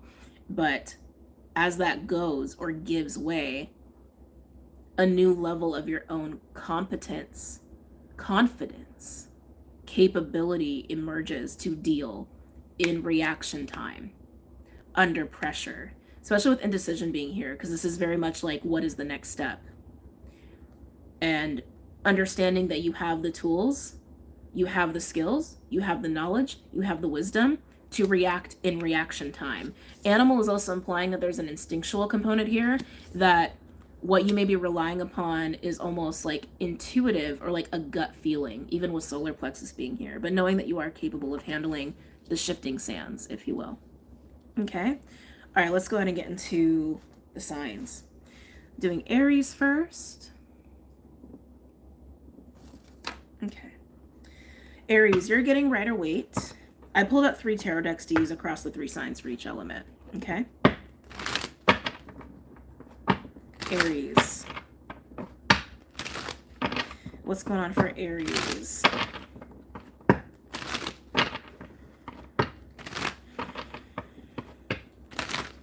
They're showing me a gym. They're showing me a weight room. Maybe some of you guys lift, or maybe you're thinking about lifting.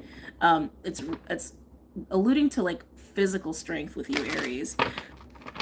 Physical strength, stamina. Okay. Oh, they're making me stop. That's coming up for you this week. So I don't know if your physical stamina is like going to be tested, or your relationship to that is going to be tested. Aries, people who have strong Aries in their chart are kind of known to be very athletic people. I want to say it's your relationship to your own physical strength and physical stamina. Like maybe this is going to show you like how strong your body really is, how well you take care of your body, or almost like the lack thereof. It's interesting. Anyway, not for everybody. It was just something I just saw. Any other messages or insights for Aries?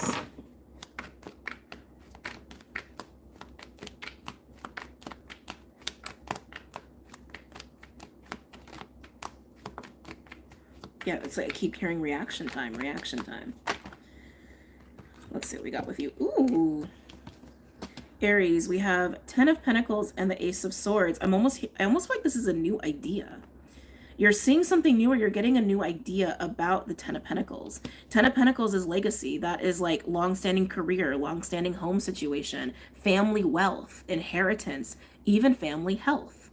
Health seems to be a big thing here, or even just vitality seems to be a big thing. But I feel like you're getting some kind of big idea or new insight. I want to say that's going to expand your pentacle situation, expand the resources that you have and the foundations that you have. Some of you, this may require your current foundation to drastically shift to make space for that, the fault line energy, right? But the way this Ace of Swords is coming in, it feels like lightning. It feels like a sudden aha moment. Some of you, it's in response to a solution, or in response to needing a solution of some kind, to a shift with your 10 of Pentacles. Yeah, this is changing for you, Aries. The way you see your legacy, the way you have your vision of what your life should be, with your home, with your family, with your money, with your health, in the long term, like the long-term vision of your life, something about that's changing drastically. And I want to say the Ace of Swords is your solution, is your idea, is your insight into what it can be, what you want it to be, and how to navigate it. But it feels quick. It feels quick. I'm not going to say you guys are losing your job. I'm not going to say that. I don't feel that. I don't feel that. It just feels like your current version of the 10 of Pentacles, or your current vision of it, kind of feels like it's on shaky ground and it's about to give way, is how it feels. I know that sounds bad, but that's also kind of the energy of the week, right? Let it fall apart, fall into place kind of thing. But what you see to replace that, or what you see in your personal future, yes, it's changing, but it's clear. It's very clear. And I want to say you have the strength to handle it.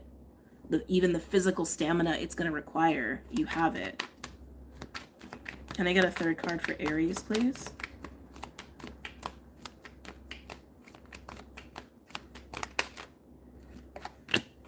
Oh, yum. In that butter. Wow. Congrats, Aries. We have the sun with Leo energy. So strong Leo, Virgo coming through here, just with the cards that are present. But sun is illumination, it's new beginnings, it's clarity, it's joy. And like I said, no matter what is about to shift, or needs to shift or give way with the Ten of Pentacles, you're going to be fine. And and again, we were already getting that. You're going to be fine. You can handle it. It's leading to better things anyway. The shaky ground, I think you've been aware of for a while. They're bringing that back up. You've been aware of this for a while, Aries. You've been aware. Yeah, you've been aware this foundation is shaky and it needs fortifying or literally like a whole rehaul. And I think that's exactly what you're about to do. But again, you can handle it. Okay. Good for you. Let's move on to Leo. Leo, you're getting glow in the dark tarot. Okay.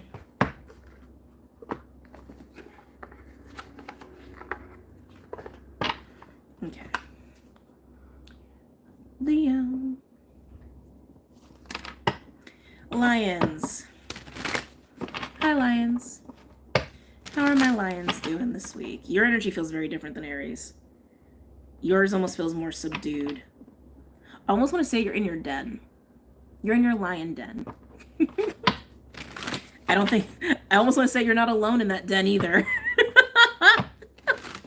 Whether you're just with your team, your spirit team, or you're with people, or maybe just one person. I don't know. That sounds like a good time. You're not alone in your den.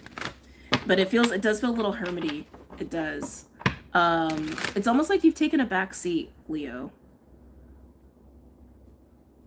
You've taken the back seat, metaphorically. Some of you, this could be like maybe you've taken the back seat of like maybe you've handed control over to somebody else. Like maybe you're taking a break from work. Maybe you're just needing a rest. Maybe you're just needing a little fun week with your person. It's like you've relinquished control recently. Maybe some of you are about to do that. Yeah, you feel very subdued compared to Aries. Leo, any messages or insights for Leo for this week? So you guys are doing breath work. I just felt the need to take a really deep breath with you. I'm hearing the word acceptance. Yeah, Leo, I feel like you've been dealing with the theme of control and finding a new way to feel your own authority, your own power, which would make sense, right? Because Mars retrograding through Leo and then it moved into Cancer. There's been a lot of lessons around that, but especially for Leos. I'm hearing Leo moon. Oh, Leo moon. Full moon in Leo is coming up. We have the new moon in Aquarius first, but then we have the full moon in Leo right after that. Okay, yeah, so Leo, there's an astrological component that wants to be talked about here. When the full moon Leo comes, when it approaches, when we experience it, there may be something that comes up in your reflection or some insights, that's what full moons are for, around what took place while Mars was in Leo, while Mars was retrograding in Leo, okay? I want to say that was mostly November and December. Yeah. And Mars will go back into Leo after it goes stationary direct. So just expect that there's, yeah, Leo, I feel like something with like fall, early winterish kind of period of time, the full moon Leo, and then when Mars goes back into Leo, these are like peak intervals you're going to want to pay attention to. They're all tied together in some way for you, okay? Anyway, any messages or insights for Leo? They're showing me a necklace. They're showing me like I want to say this is like a talisman. Gold, of course. Leo, of course it has to be gold. Right? I just saw a little glimpse of him. I was like, what is he doing? But they're showing me a necklace. Some of you guys could be working with a talisman or considering a talisman. Leo, don't forget that gold is your color. Okay? It's your color, it's your metal. There's something about that. Some of you guys may be working with Oshun. Maybe you want to work with Oshun. There's something about remembering your shine, remembering that you are the sun. I want to say you've been humbled maybe sometime between November and now. I want to say there's been a humbling going on here. God, Leo, there's a lot I'm getting with you. Any other messages? I'm getting Scorpio very strongly with you too. Scorpio season could have been a doozy. Maybe you got Scorpio in your chart. Maybe you're dealing with Scorpio. Something with Scorpio. A lot of channeling here. Ooh, Leo, yeah. I want to say you've been in the den because you've needed to be. 9 of Swords and the 5 of Cups for my Leos. Nine of Swords and the Five of Cups is definitely fretting over emotions, fretting over loss, fretting over some heavy stuff. Okay. And I keep wanting to say like something between November and now. There's been some sort of humbling experience or humbling insight. But some of you guys are having really hard time sleeping, or you're just got a lot of anxiety. Could be having nightmares even, or dreams about these emotions, these very heavy emotions. And it feels like disappointment. It feels a little bit like humility / humiliation. Take it as it resonates. If this is hard to hear, I apologize. I just got to flow with the messages that are coming through. Being in the den space that I was feeling with you, I was wondering if you were licking your wounds, so to speak, and it does feel a little bit like that. But remember that you are the sun. Remember that gold is your metal, gold is your color. It's not to say that, I don't want to say, they're bringing up the humility.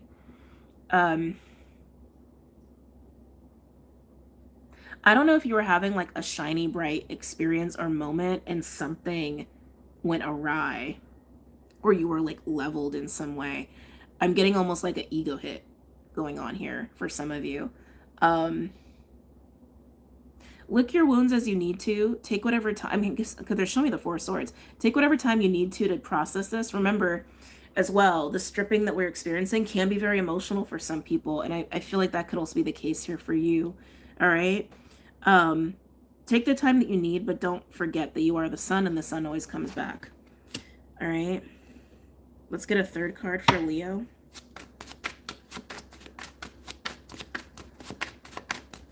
Can I get a third card for Leo?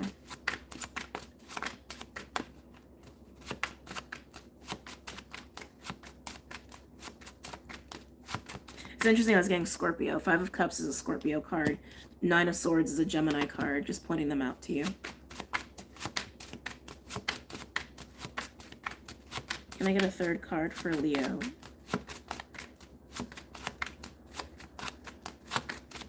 If you feel like you took an ego hit, or like you were just, I keep wanting to say you were hit. That's what I want to keep saying.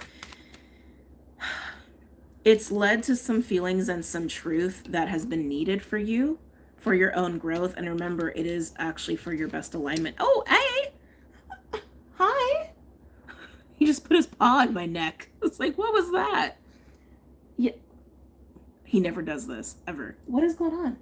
What? He's never done that, ever.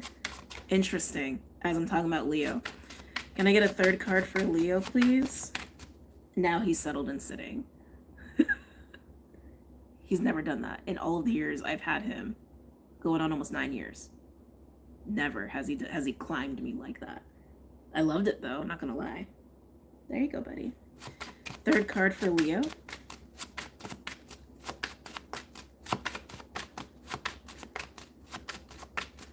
Third card for Leo.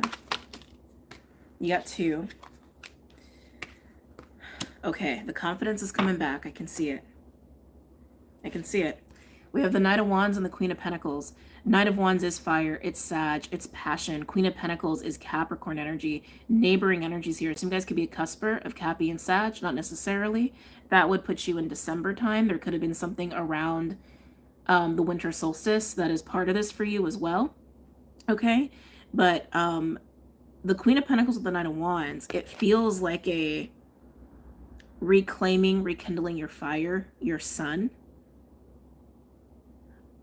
A little bit of confidence. It's interesting. It's more passion than confidence as a motivator, but it's all in the name of the Queen of Pentacles. It's all in the name of regaining stability. Yeah, of regaining stability. So you're going to make it happen. But it seems like you do need this time a little bit. You need time to process that. Okay? Okay. All right, let's move on to Sag. All right. Saggies, you're getting Crystal Unicorn deck. I'm losing all the space for all the boxes here. Okay. All right. Sagittarius, what's going on for Sag this week?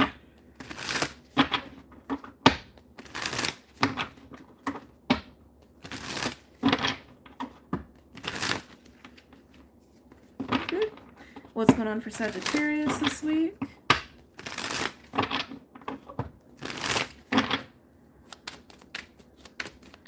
Sagittarius.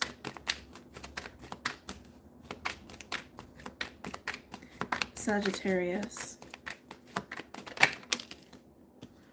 Saggy, you hers came out so fast. I didn't even have time to like pick up stuff. So like, you know, pick up stuff. We have Ace of Pentacles and the Devil. Interesting. This doesn't feel like a deal with the devil. Doesn't feel that way. But there is something funky about it. There's something funky about it. The Ace of Pentacles, I almost want to say you have initiated the Ace of Pentacles. Like, this feels like this is born of you, from you. You are responsible for the Ace of Pentacles being here, is what I want to say. Ace of Pentacles is a new experience of stability, of abundance, of support. It's also my higher timeline card, because we go through the garden and then up the mountains into a new elevated timeline, okay?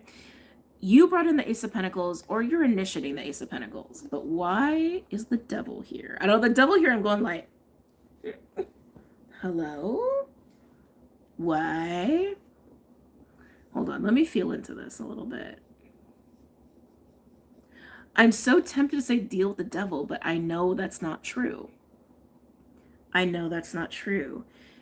You brought in the Ace of Pentacles. You're responsible for it. But with the devil being around it, I'm actually getting some doubt. Maybe you can't believe it on some level. But I want to say you brought it in, or you manifested it, or you made it happen. And the devil feels a little bit like apprehension. Like, no, I don't know. All that glitters isn't gold kind of a thing. Or like, oh, that must be too good to be true. Like there's something kind of like it feels sus, but I don't think it is. I want to say that's your own interpretation. Can I get another card for the devil? Why is the devil here? Oh. Oh, I see. Queen of Wands. Queen of Wands with the devil. That is a fascinating, almost said conversation. Maybe you're having conversation with the Queen of Wands energy. Or you're the Queen of Wands energy. But devil with Queen of Wands, that is a lot of temptation right there. That's temptation. That is high levels of attraction. Almost want to even say magnetism. There are some readers that would equate this to black magic, just because the Queen of Wands is like the witch, so to speak. I don't feel that here. I feel high level of temptation to the point where there's almost some fear. Like, this is too good to be true. Or the devil's in the details.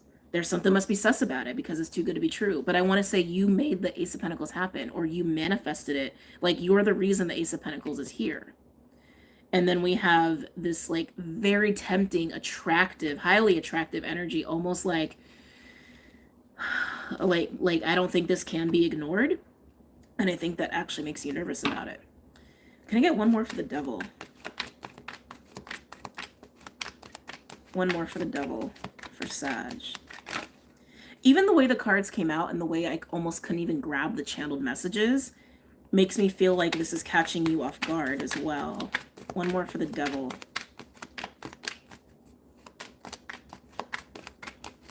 One more for the devil.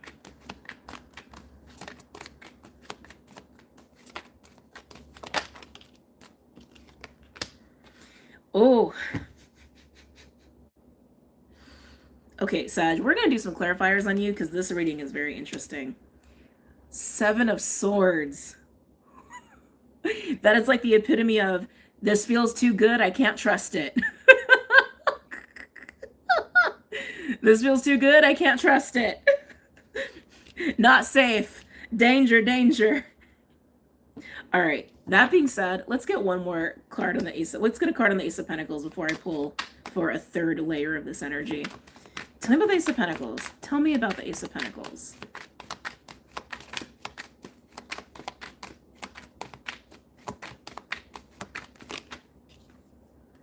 Yeah, Six of Wands. Like, this is a gift. The Ace of Pentacles with the Six of Wands, this is literally being recognized or getting a promotion or literally some sort of gift or some sort of new opportunity that puts you in the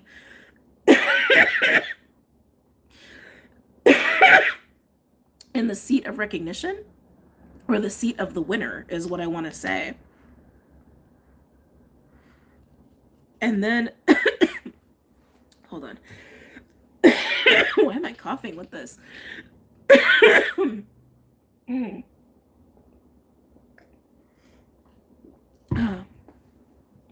So Sag, this victory, it's for you.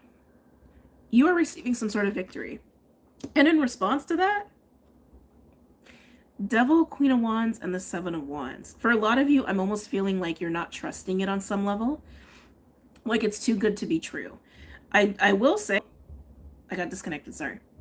I will say with these cards coming out, if your intuition is telling you you can't trust someone or someone's hella jealous or whatever, trust your intuition. But I want to say, if you're just having like an imposter syndrome moment, like don't sabotage this for yourself, because this does feel like a gift. This does feel like a reward. All right.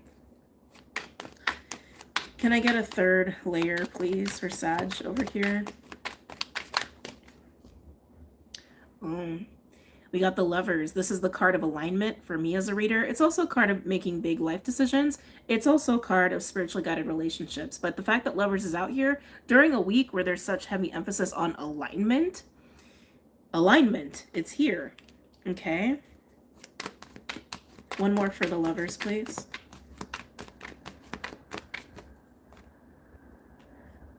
Oh, third card for the Lovers. Third card for the Lovers. I'll show you guys in a second.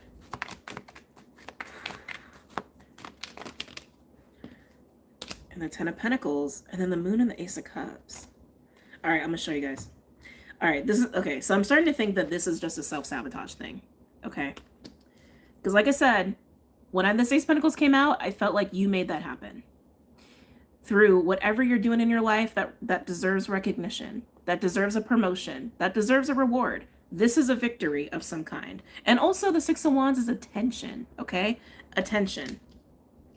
So beautiful things happening for you. And then this energy. Yes, this could be a very jealous person, but I'm also feeling like there's a lot of like worry and insecurity about this. Almost like it's not really real, or it's too good to be true, or it's going to fall apart, or you're going to lose it, or I'm not worthy of it, that sort of deal.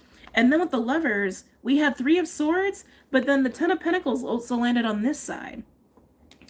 And then on the bottom, we had the Moon and the Ace of Cups for you. So I'm almost getting like, if you feed any jealous energies, or if you feed your own insecurity and imposter syndrome, you're probably going to start to experience the Three of Swords.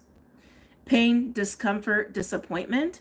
But if you take your victory and you embrace it, and you also keep your eye out for any jealous people, you're going to experience the Ten of Pentacles, or you're going to experience some sort of elevation with your Ten of Pentacles, which is your health, your wealth, your household, your career, right? It is your legacy, the vision of the life that you want for yourself. And with the Moon and the Ace of Cups on the bottom, I want to say that it's almost like there's something going on with your heart space in all of this as well. I don't really feel like a hidden thing. I don't really feel a secret thing. I almost feel like a next level understanding of your own heart space, and also your own feelings about yourself. Okay. And even about your life is present. And I want to say because of insecurities or imposter syndrome that might come up in response to your victory. So embrace your victory, Sag, and just keep an eye out for any jealous people, obviously, but keep yourself in check too. All right, let's move on to another element. Okay. Let's see, how are we doing on time? Oh, that was only like 30 minutes. Okay, that's not bad. All right. Who's next? Air, water, or earth? Oh, I'm feeling water signs. Okay. Water. All right, water signs. Let's see what's going on for the element of water using the Pocket Archetype deck.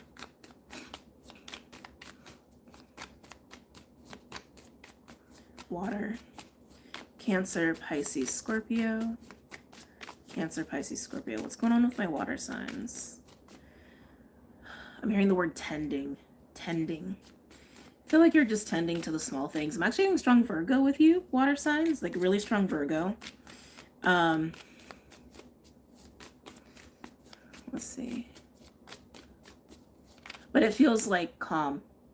It feels calm. It feels slow. It feels intentional. Yeah, I feel like you're in really strong Virgo vibes for my water signs.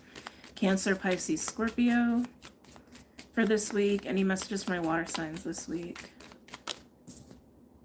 Ooh, Aletheia. This is truth. This is a card of undeniable universal truth.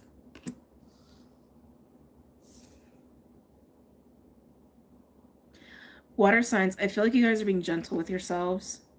I want to say you're actually going through an integration process. That's actually what I'm feeling with you with this. You could have already had a stripping moment, because I'm feeling like what you are balancing, integrating is like an epiphany, honestly. An epiphany, a breakthrough, an insight, and you're integrating that. And so I feel like some guys are being gentle with yourselves while you're integrating that truth, whatever that truth is for you. Yeah, I'm hearing handle with care. Handle with care.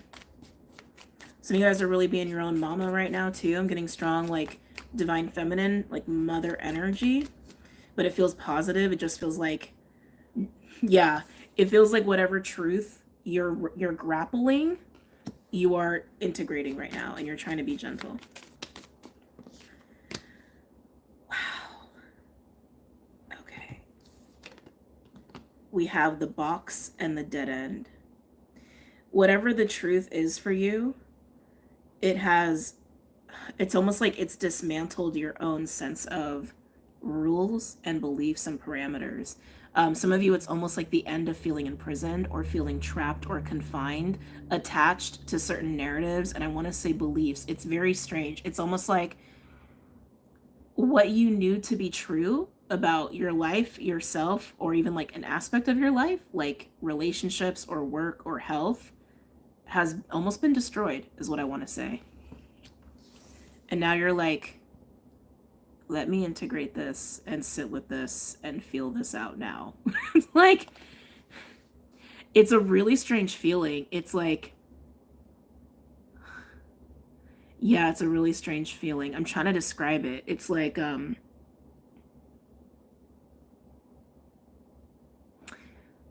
what's a good way to describe this? It's almost like being in a boat and looking out, and you're like, oh, there's an island and there's a horizon over there. And as you get close to the island, suddenly it's not an island, it's a waterfall off the edge of the earth. It's almost how it feels. It's like, on one hand, it's like a stomach drop kind of a feeling, but it's also like, okay, okay, okay, okay, okay. Then what does this mean? Was the map wrong? Was there not an island there this whole time? Does the map need to be redrawn? It's a crazy feeling, water signs.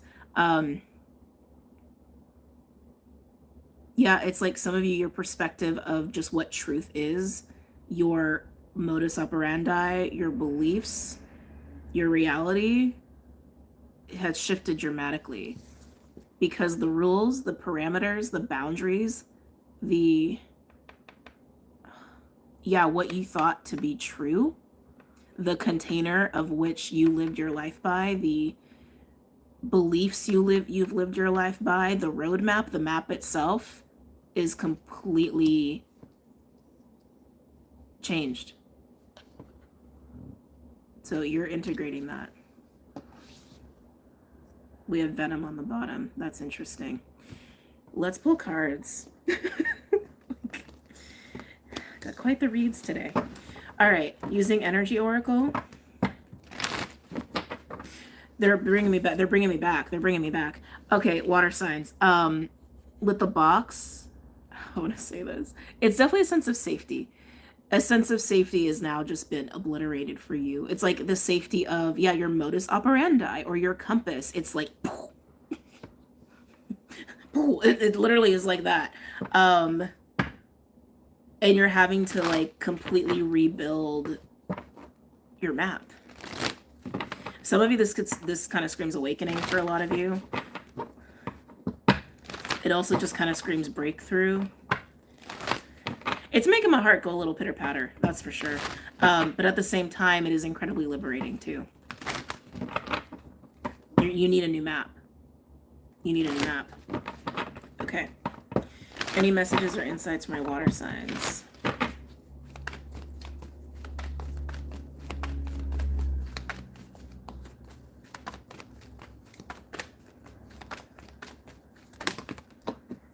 I think everyone's going to get this card. Indecision. This came out on the Patreon live too over the weekend. So indecision now. Like I said, your map is gone. The map you had, apparently it's like there was some false shit on there. People just drew shit that shouldn't have even been there in the first place. Your map is wrong and you need a new map. So the fact that indecision is here, it's like, my map is incorrect, but I'm already out here on the water. So what do? How do I navigate this? It's so hang in there with the metaphor. So you're going to make your own map in the moment. Okay. This is definitely needing to be present. This is definitely needing to like rely on your own intuition as a water sign, which is great. And also whatever this truth is that you have now come into, taking that truth, taking your intuition and having a little bit of faith in yourself, your capabilities to navigate waters that you thought you had a map for, and figuring it out moment to moment. Okay. Tell me more for water signs.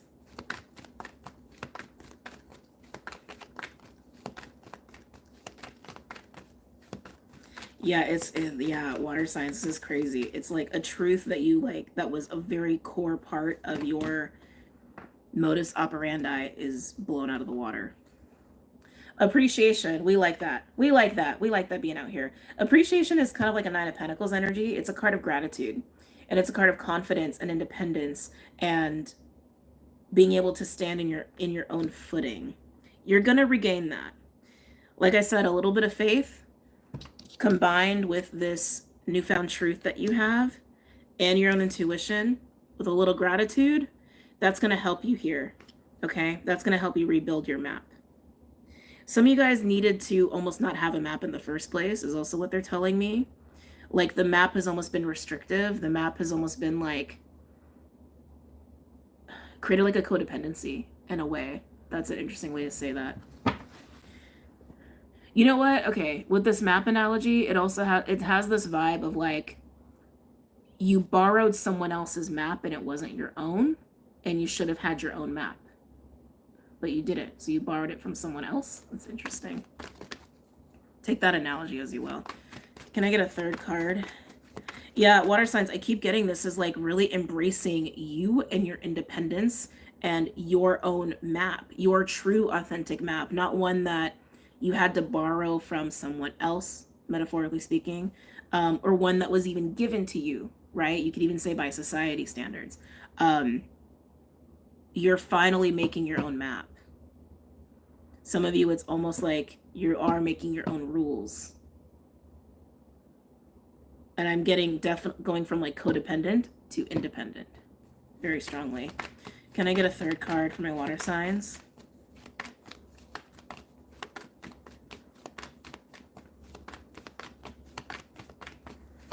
Can I get a third card for my water signs?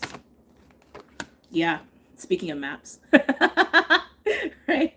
Strategy coming out here. Strategy is how it sounds. It's getting some shit in order, like getting a map together. Getting a plan together. I'm hearing two. I feel like I want to say 2 months. There's something about like a window of 2 months or a time elapse or duration of 2 months. Yeah, interesting that you have blueprint, right? That is like almost like that's the amount of time to make your map or to, yeah, rewrite your map. Excuse me. And again, the map can mean a lot of things, but some of you could literally be like a plan of action, right? Or maybe a business plan or the next cycle of your life. Some of you, it's literally just like building this sense of independence and your own compass confidence, right? That's truly just you and has nothing to do with anybody else. There's a high level of independence coming out here for you water signs. Okay. Some of you, this is going to feel like you're course correcting because you were relying on a map that you did not draw. A map that was given to you, passed down to you, or that someone gave to you, but it was never a map that you should have followed, is almost what it feels like. I don't want to say that. That sounds so absolute. I'm not going to say that. It just wasn't yours. On the bottom, we have the root chakra with Archangel Michael. You could be working with Archangel Michael. This is a sense of safety, security, confidence, unshakable foundation, right? It's reminding me of the appreciation card. Very much working completely within. Like, decisions you're going to make moving forward are coming completely within this new integrated truth and the awareness of needing your own map. Okay? Very interesting. All right, let's get into the signs. Cancer. What's Cancer going to get? Cancer's going to get unicorns. Cancer's going to get the unicorns. Okay. Cancer. Cancer. Any messages or insights for Cancer? They're showing me the King of Cups. We'll see if King of Cups comes out. Okay. King of Cups is Scorpio energy. It is a mastery of emotions, mastery of water, and emotional intelligence. Okay. Cancer. Any messages or insights for Cancer? I also expect some collective Mars retrograde stuff to come in this reading for you, just because it is in your sign. Cancer. Any messages or insights for my Cancers pertaining to the spread for this week?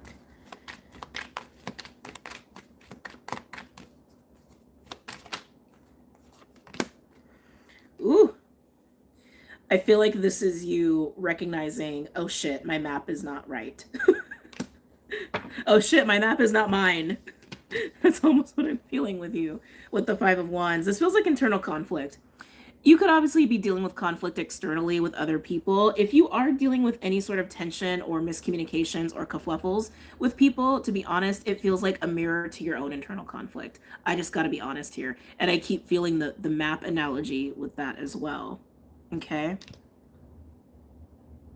Now I'm hearing course correction. If some of you have been feeling like you've needed to make a big change in your life, this might also highlight the fact that you need to write your own rules or rewrite your map, etc., and not rely too much on the external or other people, because this can also be about trying to deal with people who are like on the same playing field when really you just need to be dealing with yourself.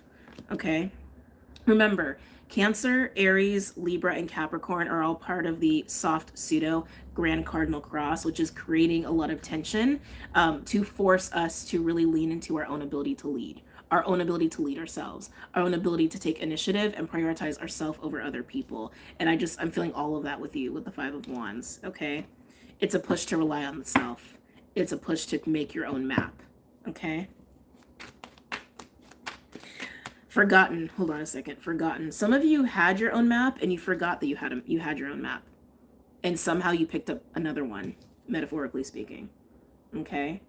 Almost like you were operating in that way and you somehow fell out of it, or you somehow you lost trust. That's what it is.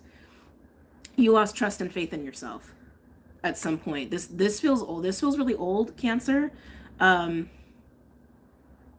This feels like years. Like I don't know when this happened for you. It could be different for everybody who's resonating with that you at one point were operating with your own map. You were operating from within and you had this level of independence, and something shifted and you lost faith, you lost confidence in yourself, and you resorted to other maps. You resorted to the external. And this is remembering how to go back to that. Almost like feeling how to feel at home within yourself, even in that same way. A lot of stuff here. Can I get another card for Cancer? Another card for Cancer, please. Second card for Cancer. Can I get a second card for Cancer? Ooh. Nice. Nice. We love it. We love it. Six of Swords, Lovers, and the World. This has that feeling like I was saying before. It's interesting, like the map and the boat analogy with the Six of Swords being out here. It's like, there's the horizon. It's like, is it really there? Is it not really there? What's happening? Anyway, sorry. Cancer coming back. Lovers for me, for those who are using the timestamps, is a card of alignment, okay?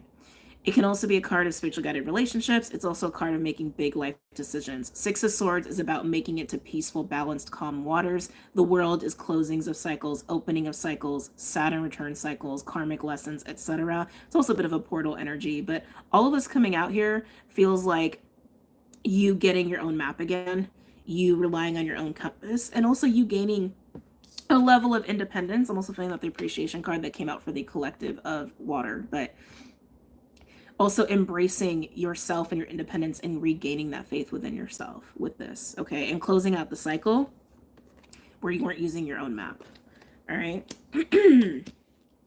With the Six of Swords and Lovers, hold on a second. Some of you, this can imply that there is a supportive relationship at play. Doesn't matter what kind of relationship. It can even just be relationship to spirit. But I do want to say, for some of you, I feel an external relationship here that's helping you with this in some way, shape, or form. If that's the case, I want to say there's a fostering of interdependence happening by respecting one another's ability to be independent, okay? And that feels really nice. Can I get a third layer for Cancer? Can I get a third layer, please, for Cancer?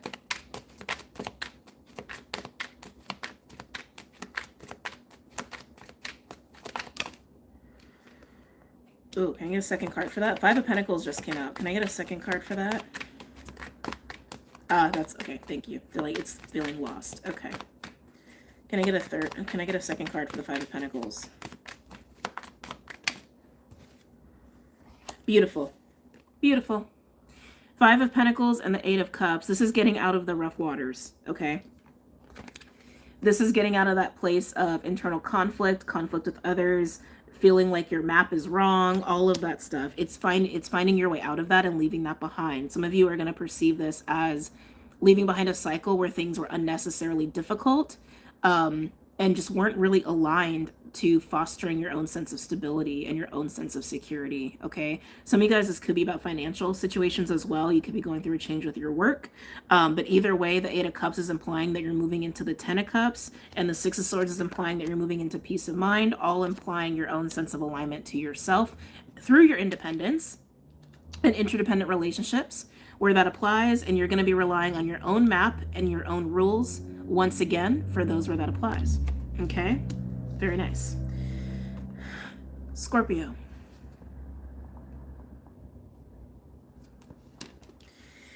Scorpio, you're getting the glow-in-the-dark tarot.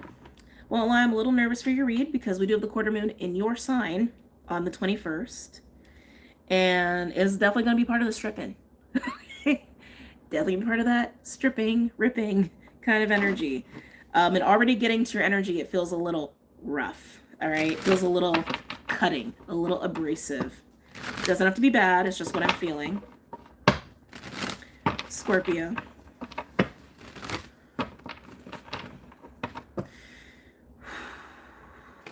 Scorpio. I'm getting a lot with the heart space with you, Scorpio.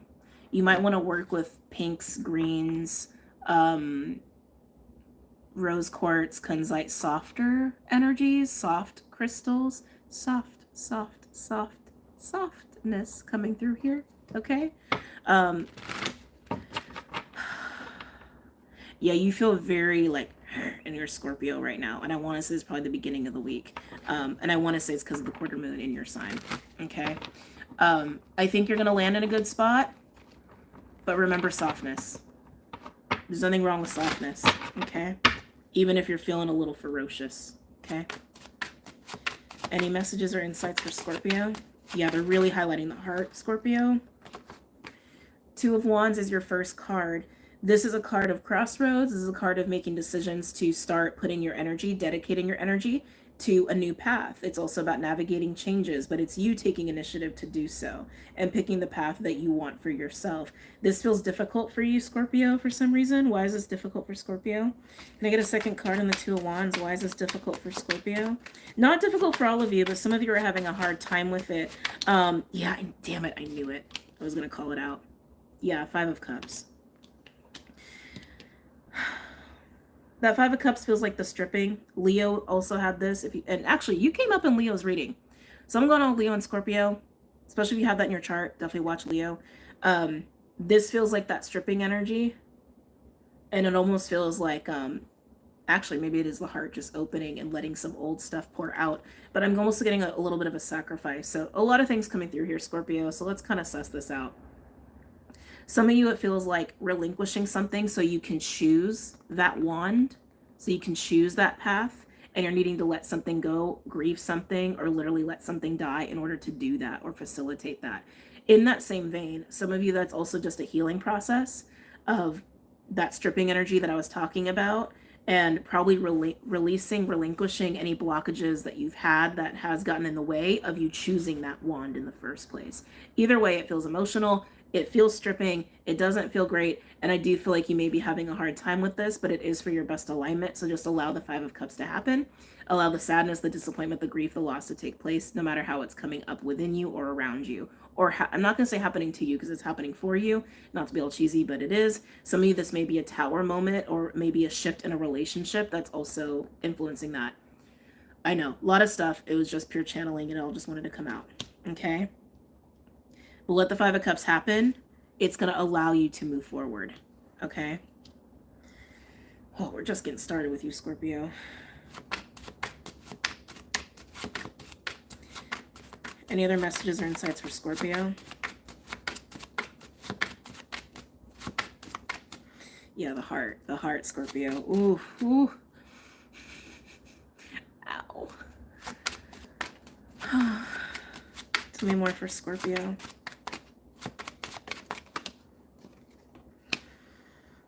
We have the Ace of Swords, Truth. We like that. We already have the card of Truth come out for the elements if you're just using timestamps. The Truth is a big theme for all water signs, apparently. But for Scorpio, this coming through, I do want to say this is a hard truth. Damn it, Scorpios. It's a hard truth, but it's a liberating truth. I can feel it, man. There's a lot of emotion behind this. I keep feeling the Five of Cups with you, Scorpio.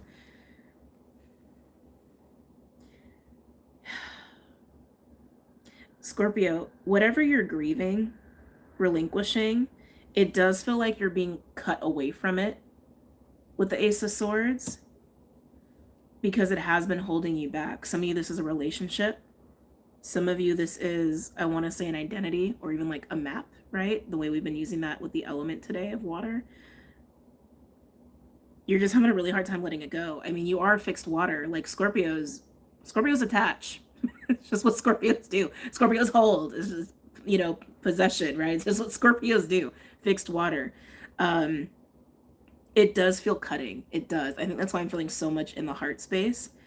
But it's very necessary. It's going to make you stronger. It's going to make you more solid within yourself. And it's going to put you into alignment of a lot more ease, okay? A lot more ease in your life, even if it is a relationship that's not working out or disappointed you, or you saw the truth of somebody, or again, you're realizing that whatever you are strongly holding on to, attaching to, and I keep getting identity with you, Scorpio, it's a strong death, I want to say. And you are being cut from it. Very specific words there. But it's going to allow you to move forward. Can I get a second card for the Ace of Swords for Scorpio? Yeah. Ten of Cups. So a few things here. Again, some of you may be getting removed from a relationship, even a family situation. Not all of you, but some of you, that's what's happening here. Some of you, the truth is also how family may have influenced you, just the influence of family beliefs, right? But in that same vein of what you're seeing and what you're being cut from, removed from as you're grieving, it's going to put you on the path to a properly aligned Ten of Cups experience. Okay? Ooh. They keep bringing me back to relationships, which makes sense. The Ten of Cups being here, even the Five of Cups implies relationships are tied into that. Scorpio, when it comes to relationships, I feel like some of you, a truth that you're becoming aware of in terms of relationships that are aligned with you and what you actually need within relationships is not what you thought. And there is a grieving of that. Some of you, it's almost grieving the tradition of family or the tradition of marriage, or the tradition of like monogamous relationships. These are these are what's coming through here for you. Keep in mind the quarter moon in Scorpio will highlight family specifically and domestic life specifically. So what's wrapped up in that? Family, marriage, all of that deal, right? Even having kids is like something that I'm seeing here too. Some of you are coming to terms with the fact that like the family life you have wanted is not for you. Ow. Yeah, that's interesting. The family life you've wanted is not for you, or it's actually not in your highest good because it actually doesn't support who you are. Some of y'all needed to hear that. Let's keep. We're not even done with Scorpio. Let's get a third layer for Scorpio. Again, I expect some collective stuff in here just because of the quarter moon. You're showing up on the bottom.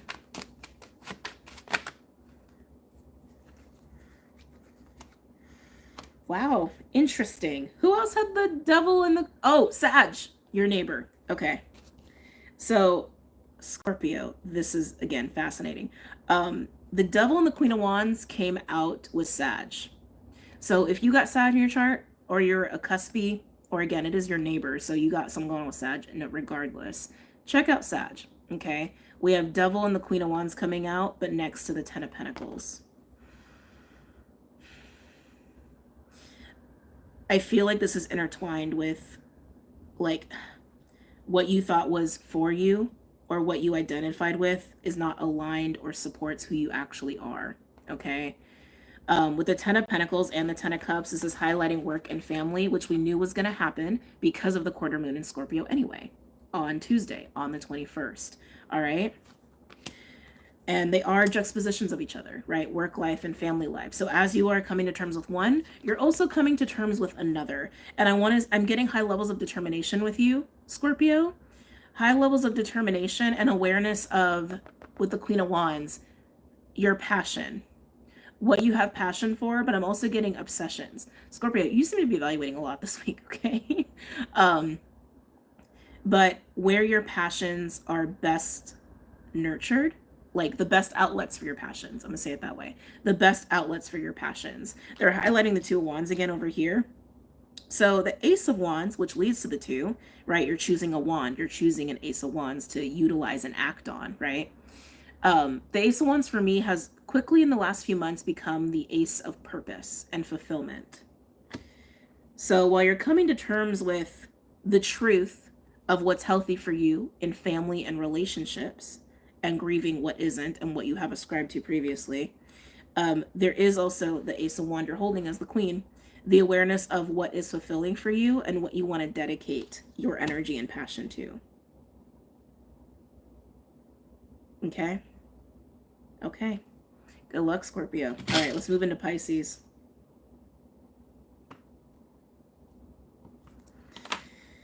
Pisces! We just came out of Scorpio. Coming into your sign, we're going to go with the Rider-Waite. Hold on, let me make sure the chat is actually on live. There we go. It wasn't on the live chat. All right. Pisces. Pisces, Pisces. Any messages or insights for Pisces regarding this week?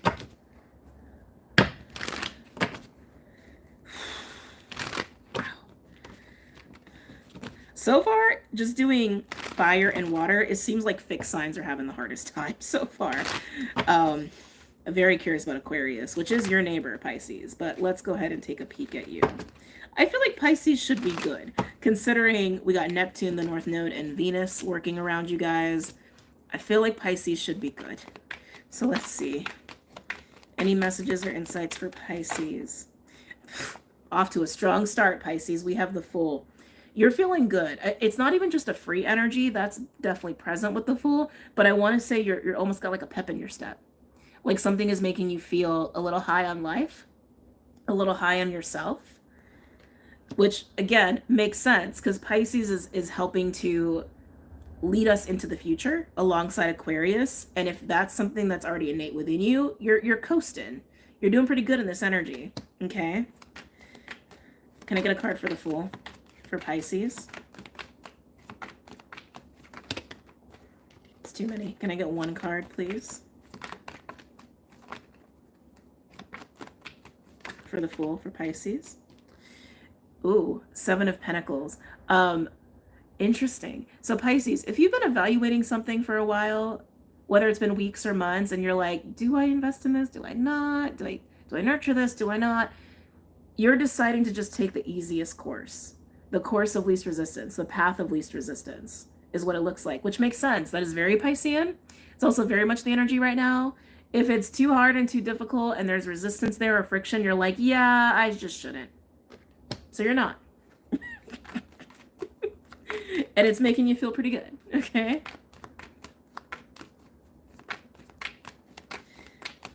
Anything else for Pisces? Okay, Three of Pentacles. It seems like after you decide to take the path of least resistance, the Three of Pentacles coming out, you're investing in easy things, I want to say.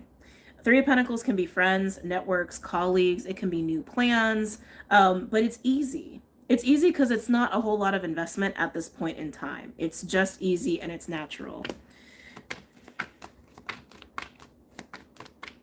Oh, thank you. Some of you with the Seven of Pentacles, I think some of you have been thinking about big goals, and some of you, this could be about taking those goals and downsizing them, where it's like, how do I get the 10? How do I get the 10? Is this worth doing? Should I try to make a 10? You know what? Let's actually go back a little bit and just kind of do the 3 and see where that goes. Again, path of least resistance. So some of you guys are almost downgrading a plan, and some of you are just going with what's easy. Can I get a second card for the Three of Pentacles for Pisces?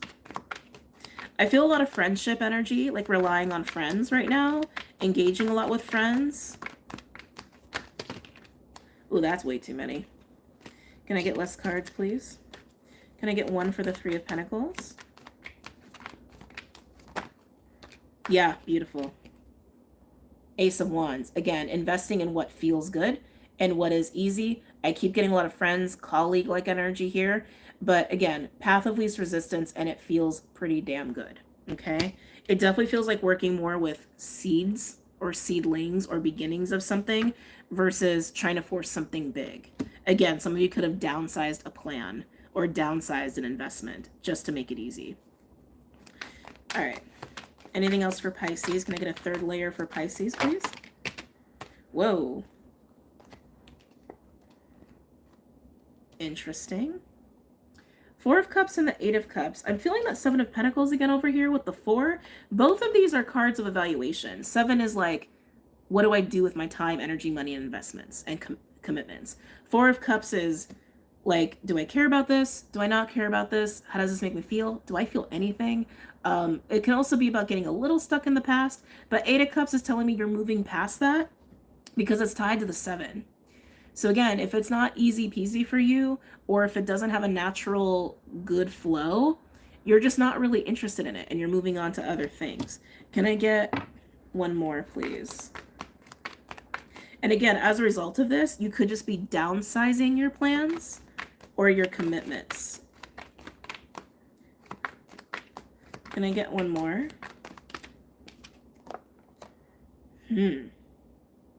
Oh, we're gonna pull another one on that. Page of Swords. Page of Swords can be communications, can even be like understanding new ideas, getting to know or research new ideas, but can also indicate a little drama. Tell me why the Page of Swords is here. Oh, we're gonna need another. Pisces, I think there's another layer to this that feels a little big. Is this really live? Yes, it is. One more for the Page of Swords.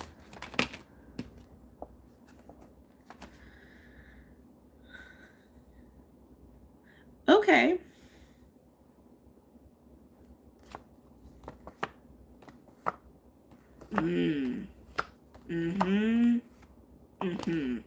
Okay. So Pisces. Pisces. So Page of Swords came out and asking for more clarification. Queen of Pentacles, Two of Cups, and the Ace of Pentacles. Some of you guys, there's obviously a relationship involved in this. All right. Some of you could be downsizing a relationship, downgrading a relationship, or even the, how do I want to say? the plan of a relationship. It was just so fascinating to me. Okay, like literally going like, hey, can we be friends? It could even be like that. But there's so many pentacles here that I almost feel like some of you guys, this could be a work relationship, okay, or one where you have some sort of like financial agreement. So that could absolutely be the case. So just know that. Um, sorry, it's just funny. I'm like, oh, interesting. Uh, or starting from scratch even with the Three of Pentacles and the Ace of Wands. Yeah, it just feels like Pisces, there's obviously a relationship that's tied into this for you. And with all the Pentacles and all of the Cups, there is a lot of emotions that have been invested into this. And there's also a lot of time that's been invested into this. So some of you guys are wanting to change the understanding or agreement or relationship dynamic. For some of you, it is to start over, to start from scratch, to almost like go back to the beginning. Some of you, it's also just to make the relationship easier, like going from like being highly invested to, hey, let's make this a little easier, or let's make this more casual, or I need more time for other things, or whatever. It's all about the path of least resistance for you and what's natural and what makes sense. Okay. But again, I'm seeing for some of you, there's finances, there's work involved in this. Some of you, there's a lot of emotions involved in this, but at the end of the day, you want what's easy, and you want something that's easy to work with and easy to build off of. And whatever's been going on with this energy of the Seven of Pentacles and Four of Cups, that where you've been at, you just haven't been sure. And it's almost been like, if it's not this clear, it's too hard and something needs to change anyway, right? So very interesting. All right, let's move on to another element. Where are we at? 231. Okay, I went a little longer in the water signs. Tends to happen in general as I keep going in the readings, because you guys know I like to spend some time. But we have Earth and Air next. My voice keeps cracking a little bit. It's interesting. Okay. Hold on.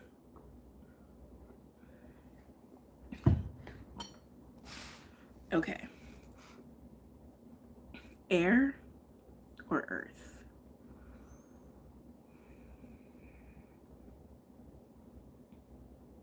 Oh, we're doing Earth. I guess air signs are going last. All right.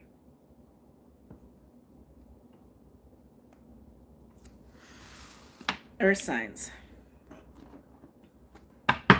Capricorn, Taurus. I'm not taking those. I was way too fast. Capricorn, Taurus, Virgo for my Earth signs. What's going on for my Earth signs? Ooh. Underworld. Digesting. What's coming through with that? Digesting. So you guys are dealing with like your solar plexus a little bit here. Underworld is a card that comes out when we are dealing with dying things, decaying things, also the subconscious. Okay. Why is this here for Earth signs? Why is this here for Earth signs? It's an interesting vibe. I do feel like you guys are definitely doing a little bit of magician stuff for some of you. Okay. Feels a little bit like alchemizing things that you don't want anymore, like things that are needing to go, be released or let go of. Okay. I gotta be honest, this feels very like Kali. I pronounce it Kali. People pronounce it differently. Like energy where you're very intentionally dismantling things. There's a pace to it though. It doesn't feel fast. It feels like digesting is like almost how it feels. Like you're devouring. It feels almost scorpionic, Earth signs. But you are dismantling some things in your life. And you are digesting. Okay, interesting. Oh yeah. The offering. You absolutely are. So the offering card speaks of sacrifice, which is the practice of making things sacred. It is offering something, giving something up so it can be returned to you different, changed in a sacred way. That's exactly what I was getting with you. It's like you're doing some sort of alchemy, you're dismantling something, and you're going to alchemize it and and it's going to bring something back for you. So you're letting go right now, Earth signs. You're letting go right now. If you don't know who Kali is, She is a Hindu goddess, and she definitely has that devouring like energy, okay? Am I taking this? Yeah, just take it. Okay, so we have Kairos. So fire, was it fire? I think, let me look back at my notes. Yeah, fire. So fire had this coming out. This is a component of time. I want to say there's a pacing here. Some of you guys have been thinking about divine timing is what I want to say. Some of you have been thinking about divine timing. Some of you guys have been aware that there's a timing to your situation right now. And some of you are just letting go and letting God. But you're letting go, you're relinquishing, you're allowing things to play out the way they need to. And I want to say there is a pacing. There's a slow, gentle dismantling, digesting of things that need to go. Okay? That's what I'm getting with you. Let's go ahead and pull from the Energy Oracle. Oh, no, we're still on Earth. Okay. I don't know why I suddenly thought we were on one of the Earth signs. Interesting. Any messages or insights for my Earth signs?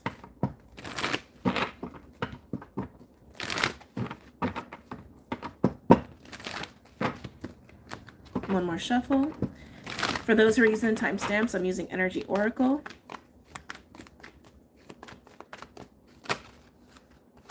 Oh my God, everybody's going to get this card. Indecision. I don't really feel like you're at an indecision point. If anything, I feel like you're being encouraged to take your time with letting things go and dismantling things that are not truly aligned anymore. And you're just taking your time because you know there's a divine time, there's a timing component here for you. Okay. Some of you guys have been anticipating. I'm getting anticipation with you. You've been anticipating some things to come into your reality, to come into your space. I can feel it. You're like, this is supposed to happen. This is supposed to happen. This is supposed to happen. But you're shifting your focus.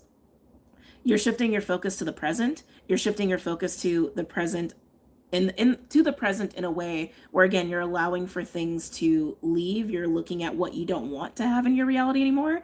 And that way you're going to slowly align to the new and what can come in. Yeah, this is very interesting. So that is very magician-like. That is kind of alchemy, right? Because a lot of ways that we can like manifest, it's like you have an idea of what you want, right? But to get to the point where you actually receive what you want, you need to align to it, which means you need to do things that are within your control, within your life, within yourself, to make those changes that allow for the proper alignment of that, right? Like if you want to rock climb, you got to like build your strength. You got to research how to rock climb. You got to find like rock climbing gyms. And maybe to make space for all that time, maybe you give up a gym membership that doesn't have rock climbing. Or maybe you give up a membership to other workout shit or whatever, right? It's like taking the steps to do that. So that's what I'm getting with your signs. You're learning to not be so focused on waiting for the external to give you what you want. And you're kind of taking that control back within yourself of looking at your life and yourself and realizing, oh, you know what? If I want to be here in A, B, C, D, or E or whatever, I need to allow this to go. I need to give this up. I need to relinquish control in some way, shape, or form and allow the alignment to happen in the time it needs to happen. Okay?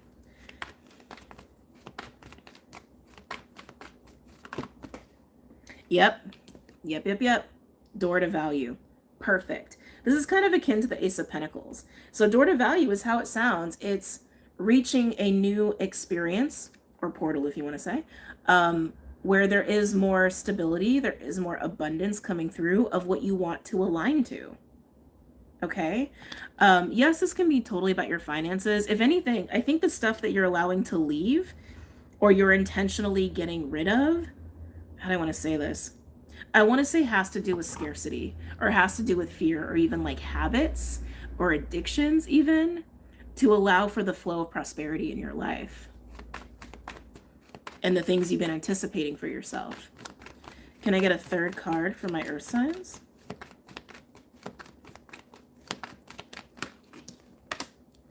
Yep. Look at that. Man holding a coin. Lots of pentacles here for your signs. Just saying. Lots of references to the material plane and abundance and money and all that. But man holding a coin is very much like the King of Pentacles. And I feel like this is your energy. Okay. Some of you have been anticipating like a big payout or some kind of like windfall of some sort in the material plane. That's only going to happen if you allow for the space for that to happen by creating that space yourself, or even making changes that will facilitate an inflow of a windfall of money or material success or whatever. But man holding a coin, I feel like this is you being in that place of mastery and control of that yourself. Okay. Some of you, this is about like wanting to be elevated at work or even your financial independence. I'm also feeling that too. All right, but let's go ahead and get into the signs, starting with Taurus. Okay. Taurus, we're going to do Rider Waite with you. Okay. Oh, now that the sun's moved, I can actually see myself. Well, the whole time I was recording up to this point, I couldn't really see myself. Okay, Taurus.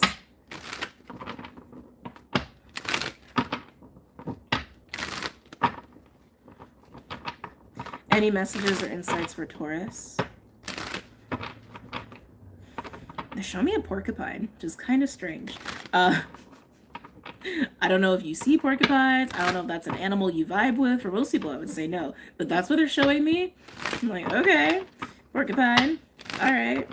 Like something kind of like awkward but eccentric. Huh.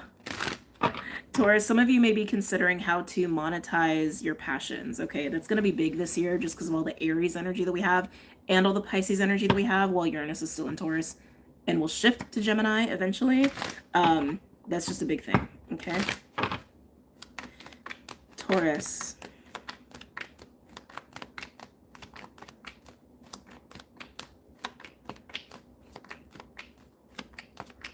Yeah, again, I keep getting what I was getting for the earth sign component of the reading. Instead of trying to like control the external or expect or anticipate something to come in from the external, you're learning to do it all internally and shifting your reality in the way that is within your control to allow for what it is you want to happen. Taurus, any messages or insights for Taurus for this week? What's going on for Taurus? Yeah, they're showing me Pentacles. They're also showing me the Death card, which is Scorpio. It's your natural counterpart, or a complement, whatever you want to say. Opposition on the wheel. Ooh. Someone else had Five of Wands in their first position. I think it was Cancer, if I'm not mistaken. Five of Wands. Again, instead of like fighting and pushing and struggling, you're going to learn to, right? Get refocused on what is actually in your control and realize that you do have the power, you have the authority, the capability of making changes that will help you instead of fighting and pushing for things to happen or expecting something from the external to serve you. Okay, this is internal conflict. That's absolutely internal conflict. And anything that is too difficult right now, it's actually reminding me of Pisces a little bit. The path of least resistance will serve you. Okay. Ooh, Taurus. Oh, no likey. I was trying to get a second read and this landed on the 5. So 5 of Wands and 5 of Swords. Some of you guys have your ego wrapped up in the struggle. Just let it go. All right. Let it go and like see this for what it is. I just feel like too much fighting and pushing of external factors that you actually don't have any control over versus what you can do within your control within yourself and actions that you can take that will help you, right? I feel like you may even be fighting other people or other people may be giving you a hard time. Some of you, there's almost this like, I don't want to say like controlling people. I don't want to say that. It's more like wanting people to act a certain way to meet certain expectations, but we don't have control over that. Some of you, that's absolutely going on here. Like people having expectations of you or you having expectations of other people, and it's not aligning. So just recognize you don't have control over that and let that go. Okay. Ooh, let's move on. Can I get a second layer here for Taurus? Damn. 5 of Cups. So interesting what I said about the fixed signs, right? So Leo and Scorpio also had the 5 of Cups, and Taurus, 5 of Cups is showing up in your read here. Okay. Five of Cups and Judgment. You have 3 5s, Taurus. 5, 5, 5. The only one that's missing is the Pentacles, which is funny because I was doing a lot of Pentacles for my Earth signs. Not funny, but interesting.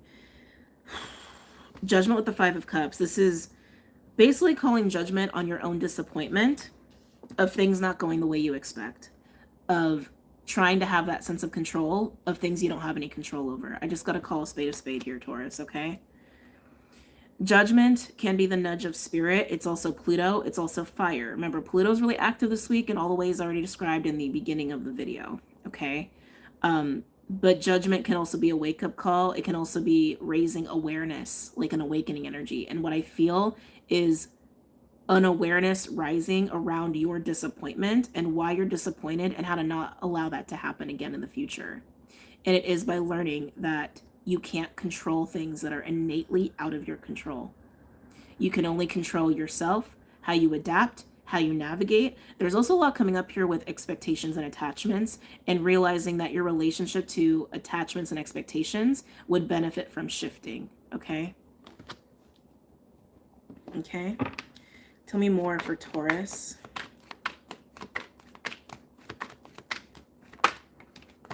Ooh, okay, we like that. Knight of Cups, Pisces energy coming out here. Knight of Cups can be a card of apologies, but it's also about moving through the world with an open heart and being vulnerable, right? Having that Piscean ooey gooiness to you. It's also why it is the Knight of Love. Why is the Knight of Cups here for Taurus?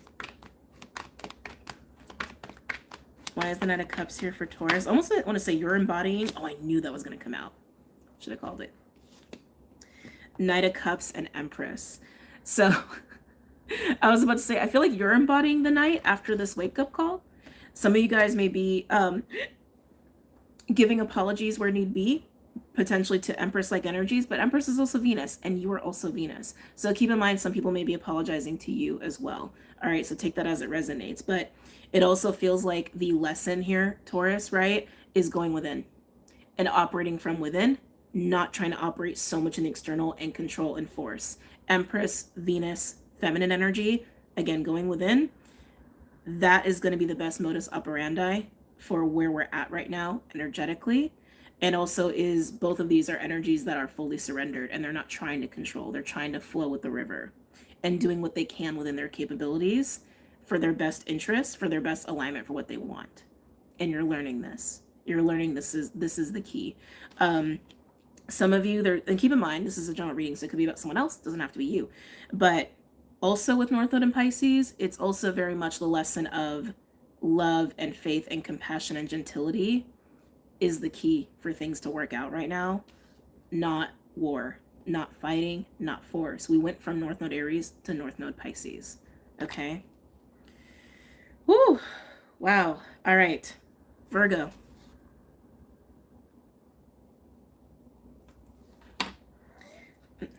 Hi, buddy.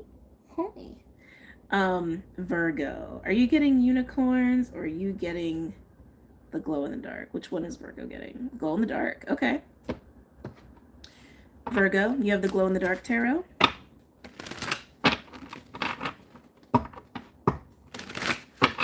Virgo, any messages or insights for Virgo at this time?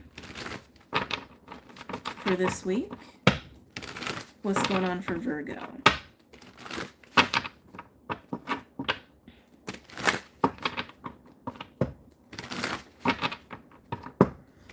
What's going on for Virgo? I'm hearing February Virgo, which is mostly Pisces. It's mostly Aquarius, but it's also Pisces season, and of course Hangman also just came out. Pisces is also your natural counterpart, complement, opposite to the wheel. All right, so Virgo, something with Pisces with you, but innately, well, we have Hanged Man and the Queen of Wands. Pisces, Aries, you could also be a cusper. Not necessarily. Why is this here for Virgo? They're showing me like a needle, like how do I say, like a gauge. And the needle's going like da da da da da. It's going like back and forth, back and forth, back and forth, back and forth. You may be perceiving that as indecision. I feel like it's confidence. I feel like it's confidence with you. I almost feel like you're struggling with your confidence in a way of like, what is the best way of operating is what I'm getting with you. That Queen of Wands, that feels like the gauge that keeps like going up and then coming down, going up and then coming down. Somebody could be struggling with your physical energy, your physical vitality right now, but I want to say it's rooted in where you're at with your confidence / insecurity of the best way of going about something, the best way of operating right now. Tell me more for Virgo. I almost want to call you Pisces. Tell me more for Virgo. Trying to hang in on that Virgo energy. Virgo. Virgo. Virgo. Can I get a second layer for Virgo, please?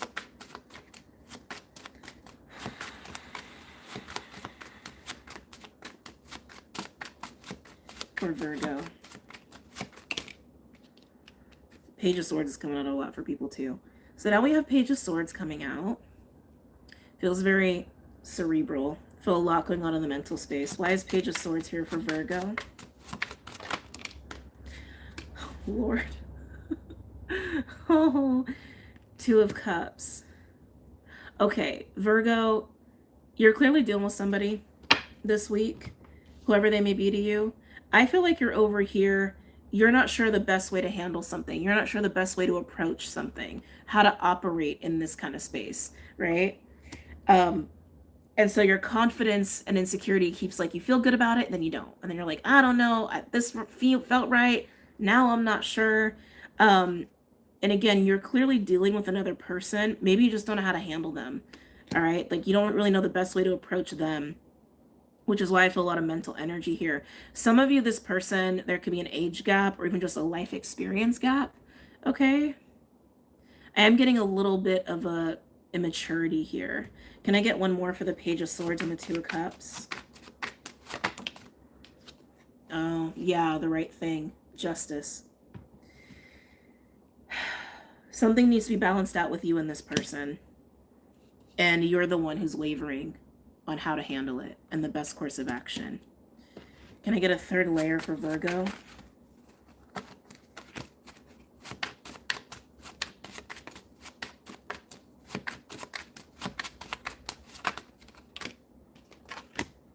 Ooh! Seven of Swords. Why is the Seven of Swords here for Virgo? I'm picking up on things with you and this person, and I just want to wait for all the information to come through, because it's like little dribs and drabs here, but I want to say like there is a little bit of ego going on here, whether that's you or the other person. Okay, no timestamps. They're coming after the fact. We're live. We're live, guys. I can't do timestamps till the video's over. Okay. Let me come back to this here. Sorry, that totally distracted me for a minute. Yeah, there's a little bit of like, who was wrong? I keep feeling like, okay, Virgo, this relationship, whoever that they are to you, I don't want to say they're getting in your way, but maybe. There's something about it that feels almost like they're making you doubt yourself. They're making you question yourself in ways that maybe you don't really need to be dealing with. But like I said, the third layer of energy, we have Seven of Swords. So I want to dive into why that's there. All right, lots of reasons why Seven of Swords could be here. Tell me more about the Seven of Swords. Why is Seven of Swords here for Virgo? Four of Cups. Yeah, Virgo, I'm just telling you, I think this person is like, I'm just getting the vibe that to deal with this need for balancing, I just feel like they are taking away from you in ways that are just not good. Okay.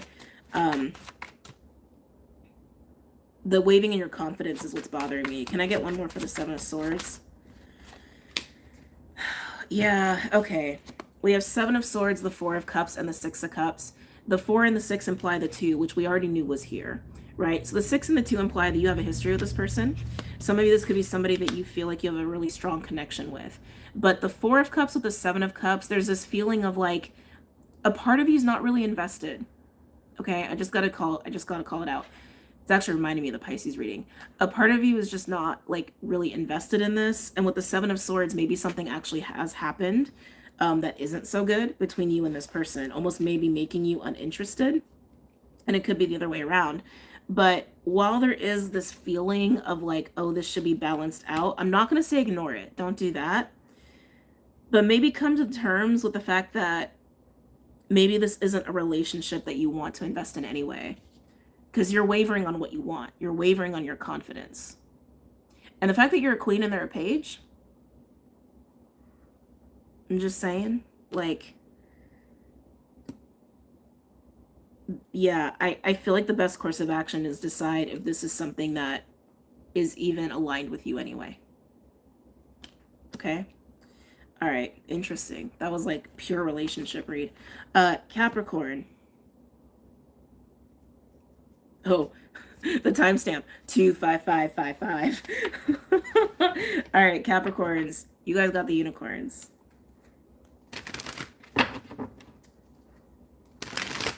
Capricorns, they're showing me a magic 8-ball. I don't know if that's like a nostalgic thing for you from when you were a kid. What's sticking out to me is the 8, right? That's actually what's sticking out to me. 8s could be a big number for you. Maybe you like to play pool because it's also an 8-ball, right? Which for those who don't play pool, that's the ball that's supposed to go in last, okay? Something about that, Capricorn, something about that. Capricorns, any messages or insights for my Capricorns regarding this week?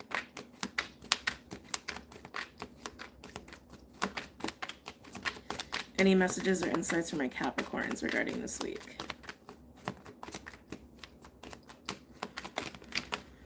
Let's see here. Ooh, you got the King of Wands, Capricorn, Leo energy. That feels really good. I actually feel like you're feeling pretty confident here. Oh, yeah. I want to say you're standing on your P's and Q's. You're standing on your values. King of Wands and Hierophant. I'm just showing a high level of authority within yourself. And I want to say it's new. It feels relatively new. You feel like you know what you want. But I want to say that was hard earned. Yeah, again, this feels new. I want to say it was kind of a road to get to this level of confidence and awareness of what you value and what you believe. Okay. All right. What else for my Capricorns? Strong fixed energy here. You could have a lot of fixed energy in your chart. Again, not necessary. Any other messages or insights for Capricorn? Can I get a second layer, please? Interesting. 7 of Cups. 7 of Cups can be ideas. They can be options. Could also be fantasy, illusions. I feel possibilities here. That's what I feel. I feel like you're looking at all the possibilities. I think you have a lot of things you want. I think you have a lot of things that you enjoy. And you're just kind of evaluating them right now. Almost like prioritizing them.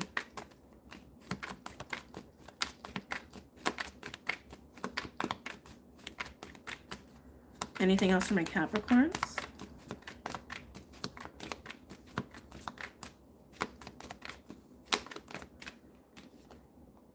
Oh! Hold on, this requires a sip. Oh, oops. All right.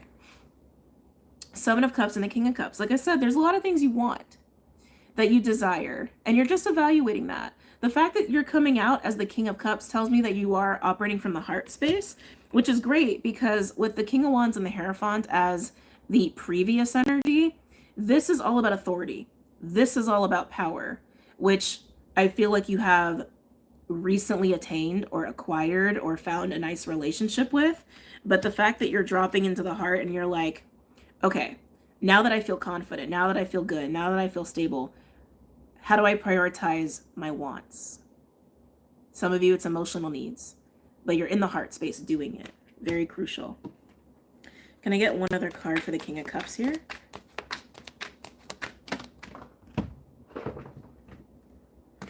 Ooh.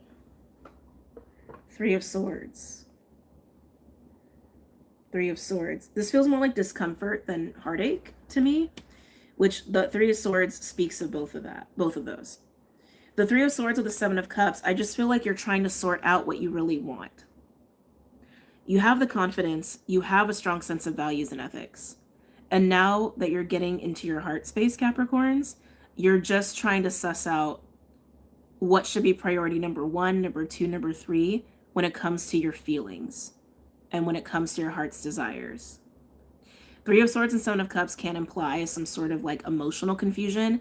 If you have any of that, you're sorting that out. You're sorting that out.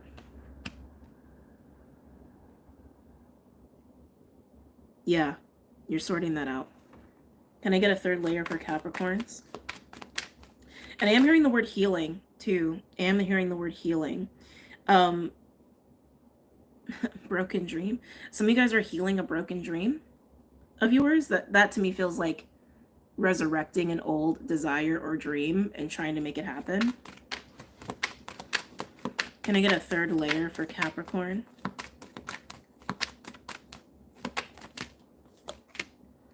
Wow, you have 3 kings now.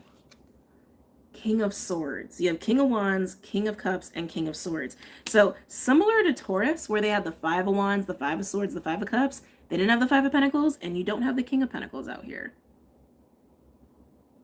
Interesting. Okay. But King of Swords is the master of air. King of Swords is usually very intelligent and a high-level strategist. Okay.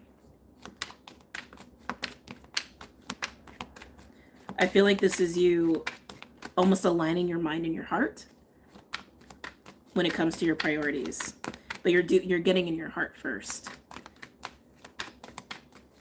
Tell me about the King of Swords here for Capricorn.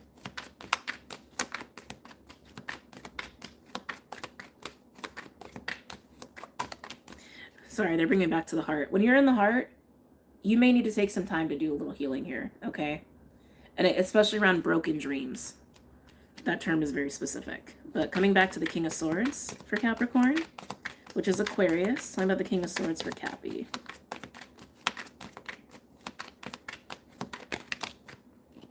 Yeah, how to make shit happen. King of Swords and the 8 of Pentacles. Investing your time, energy, and money into forging your ideas, into forging and cultivating your 10 of Pentacles. Okay? That is based off of your heart's desires and healing any broken dreams that you have. All right? Very nice. Very simple, very straightforward. All right, moving on to air. Last but not least, I'm trying not to have a 4-hour video here. Trying. It's not always so easy when you do the signs. Okay. Ooh. I know. Oh, you're so cute. You're so cute. Little sip of coffee, and then we'll do air. Oh. Alright. Oh. Oh. Oh. Alright. Air signs. Oh, okay, I put an extra 3. I was like, what time is that? All right, air. Started to get nasally, guys. Oh, Gemini, Libra, Aquarius. Gemini, Libra, Aquarius.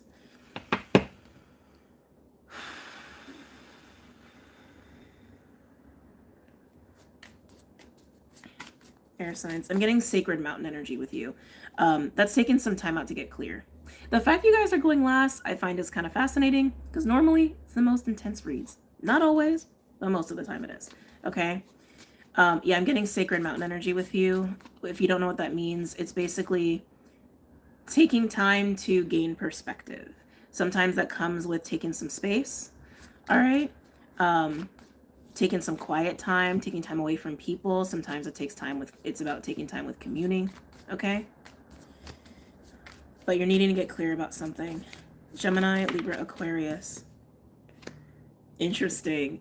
So the cave, not quite being on top of the mountain, but it's the same concept, right?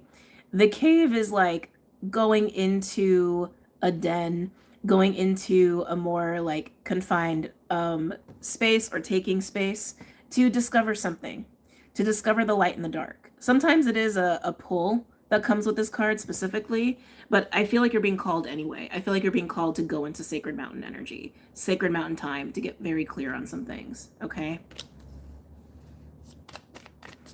Anything else for my air signs? Gemini, Libra, Aquarius. It's like something keeps tickling me on my back. I think it's just a tag. Okay. Oh. Oh, air, this is going to be fun. On the bottom, we have Siren. That's definitely a call and a pull. But we also have the Maiden and the One coming out here. You notice all the pink? Just pointed out all the pink. What you're getting clear on is the energy of the Maiden and the One. The One is feeling wholeness. The One is feeling that connection to self and all things within the self, as we've been talking about all week and for many a time at this point. The Maiden is more of a pure kind of youthful energy, right? Maiden, mother, crone. It can be a bit of a fertile energy, but it's curious and it's pure and it's soft and it's almost childlike, but it is specifically in relation to the feminine. And I'm actually getting emotions with you. Almost like what you're needing to do is become aligned with the Maiden. Well, curious underneath, and you're feeling the pull to do that. Underneath Siren, we also have the medallion, which is coming into, well, actually it speaks of talismans. But the medallion also feels like reaching or achieving some sort of clarity or some sort of reward of some kind, okay? The reward being the clarity of being connected and aligned with the Maiden energy within you. And I keep getting emotions, okay? Durga, the warrior goddess, comes on a tiger. I know I'm late. Thank you for the information, though. Thank you. Maiden is also very soft and sensual. Okay?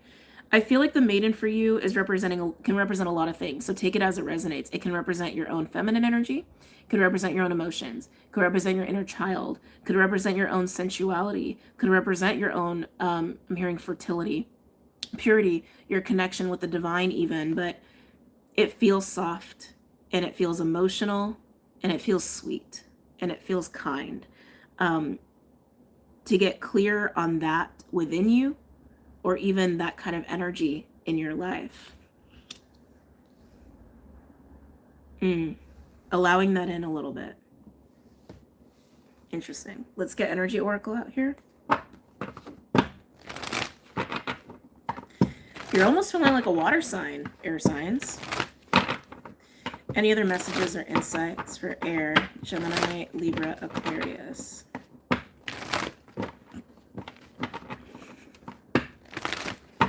No, I'm late. It's okay, Devin. It's okay. Don't forget to hit the like button, guys. Just throwing that out there.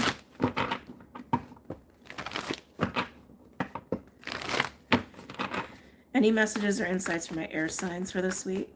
For Gemini, Libra. All air signs. Angel of love. No one's had this. You're the only ones to get this. Yeah, air signs, I feel like for you this week, you need some time out, some space, some hermity time, some time on the sacred mountain, which actually is a very air sign, to go on top of a mountain and just get like, feel the air around you, the space around you, to get clear on the energy of love and kindness and sweetness and gentility and femininity and emotions within yourself and in your life. Okay? Yummy. My inner water sign loves this. Okay? It feels very watery. Anything else for my air signs? Gemini, Libra, Aquarius.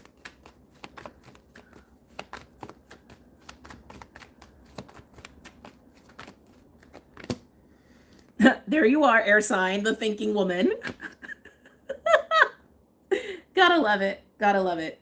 The thinking woman is basically the Queen of Swords, okay? It's kind of funny because it's almost like you're trying to intellectualize love, or you're trying to intellectualize emotions. and sweetness and all these things that are like non-tangible. Like you're trying to intellectualize them. I can see that. So air signs, again, it's like you're just trying to come into alignment and integrate these aspects within your life and within yourself, and also get clear about like your feelings in relationship to these things. Okay. It almost feels like you're trying to intellectualize Pisces. That's honestly what it feels like. That is what it feels like. It's very cute and very sweet. Can I get a third card for my air signs? Gemini, Libra, Aquarius.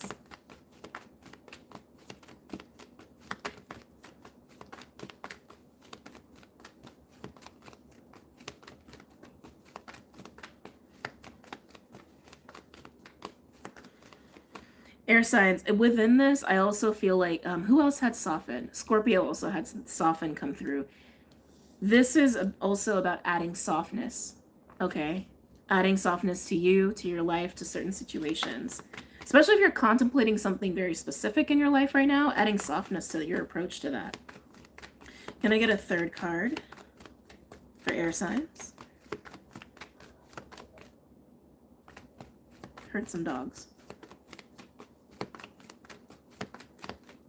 Can I get a third card for my air signs? Interesting. We have adjacent possibilities. Yeah, I almost called you Aquarius. Well, air signs. This is about opening you up too. So while you're getting clear and integrated, right, with this soft, non-tangible, loving, pure, sweet, kind sort of piece of yourself, or even aspects of life, and you're finding a balance between your mind and your heart, what is also happening is an expansion of what's possible for you. Opening yourself up to what's possible that you were previously closed to because you haven't been well integrated with this, okay? You haven't been well integrated with the maiden within you, so to speak. But even situations that call for that kind of softness and call for that kind of emotion and call for that kind of vulnerability. All right. But doors are going to open if you integrate with this and find a nice balance with your heart and your mind. All right. Okay. Let's get into the signs, starting with Gemini. I'm hearing the word teacher. Some of you guys could be a teacher. Some of you guys could be working with a teacher or have someone in your life that feels like they're teaching you something. Gemini, who's getting which deck for Gemini? Oh, okay. Gemini, you're getting glow in the dark tarot. I mean, the polarity just makes sense, right? Anyway. Gemini. Any messages or insights for Gemini for this week regarding this spread?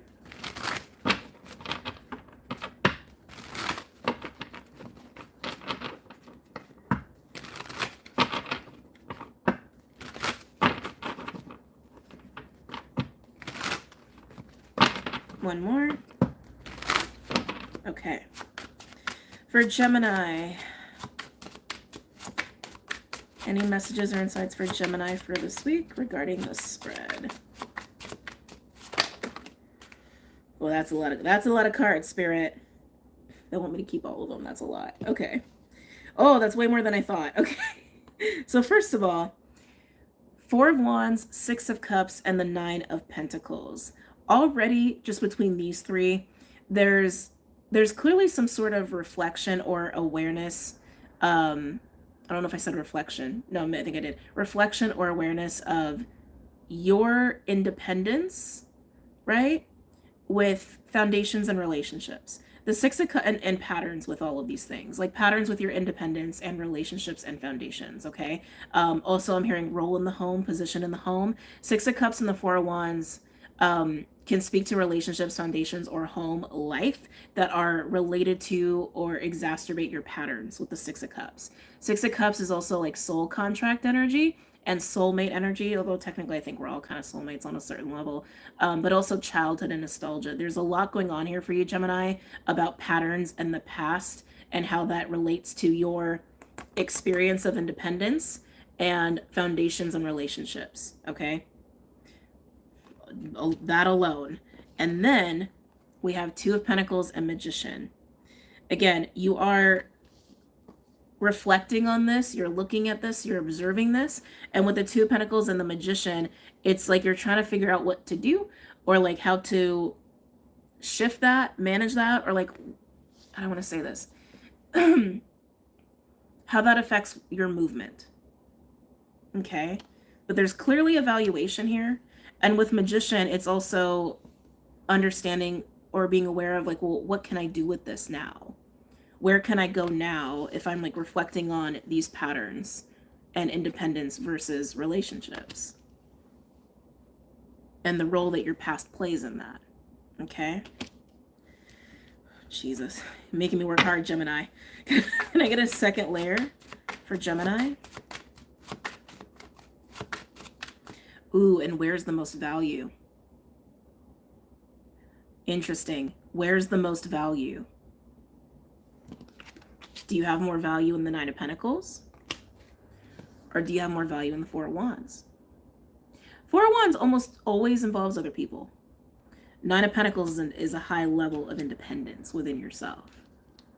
But Four of Wands is also celebration. Four of Wands is what you can also build and contractually like be involved with other people, right? It almost is the foundation of community in a way. What holds the most value for you is something that you're contemplating. Can I get a second layer for Gemini?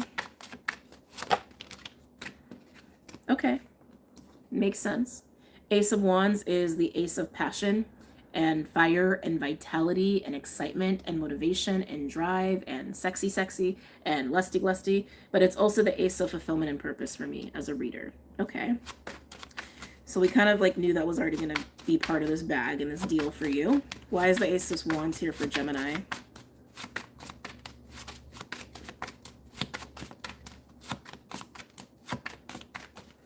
Why is the Ace of Wands here for Gemini? Queen of Pentacles has been coming out a lot. Cappy energy. Excuse me. It's interesting with the Queen of Pentacles being here when you're also contemplating the Nine. Because Queen of Pentacles is usually a partnered queen or usually deals with other people, right? They're kind of, in my opinion, they're the last queen that you go through lesson-wise before you hit Empress, right? Queen of Pentacles is usually a wife or a business partner or a manager of some kind, supervisor of some kind if we're talking just business, right? But usually they're involved with other people. The Nine of Pentacles, not always. So Gemini, there seems to be a big theme here of like, where independence, where's the line between independence and connections with other people in any way, shape, or form. But with the Pentacles being out here and also Six of Pentacles at the bottom, investment of time, money, or energy is a big part of that for you. Okay. But your desire is circulating around Queen of Pentacles. I feel like there's a desire to go to the next level for you in your own life. And I think you're aware that requires people.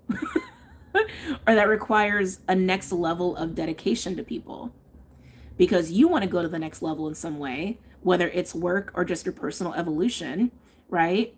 That requires you upping the ante, so to speak, in other aspects of your life.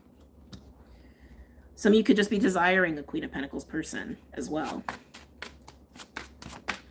Can I get a third card, please, for this Ace of Wands and this Queen of Pentacles for Gemini?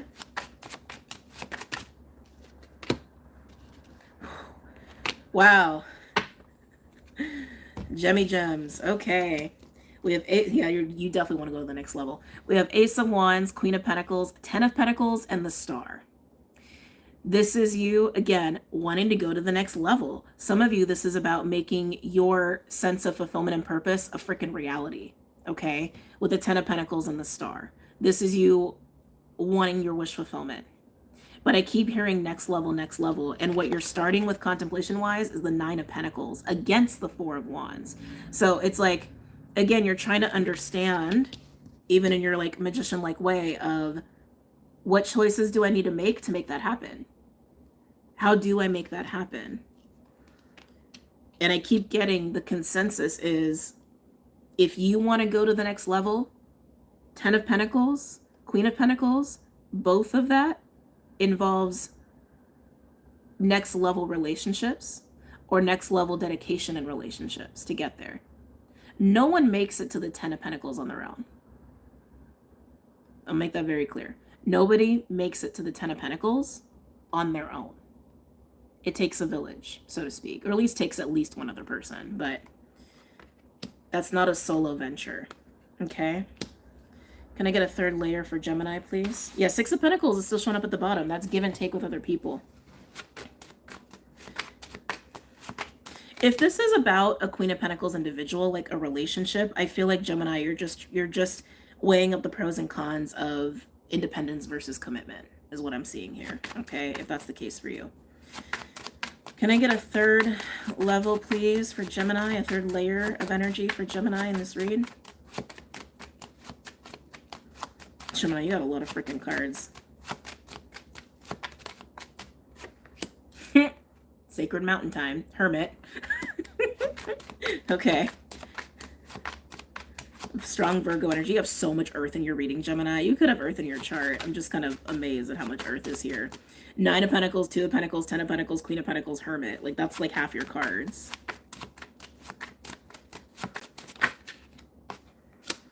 Yep, beautiful. Hermit and the Knight of Cups. This is you taking that time to get clear on all of this, right? How to get to that next level, what it requires, what it entails, next level of investment, next level of commitments, devotion, where do other people play into that for you, right? All of that. And as you get clear in your Sacred Mountain time, you hit the Knight of Cups. Knight of Cups is a very open and vulnerable energy, and it is an energy that's very well integrated with love and with the maiden energy that was coming through in the elemental reading, okay? And this is you being open to the different options of how to make that possible, okay? One final card around the Hermit, and then we're going to move on to another sign. One final card around the Hermit for Gemini. And again, if this is about like going from independent to committed, it seems like you are choosing to keep your heart open to commitment is what it looks like here. Because you know it's going to take you to the next level. Damn, this is coming out for everybody. Page of Swords, Gemini. I don't love that that's there. Why is the Page of Swords here for Gemini? Okay. 6 of Pentacles. The give and take with other people.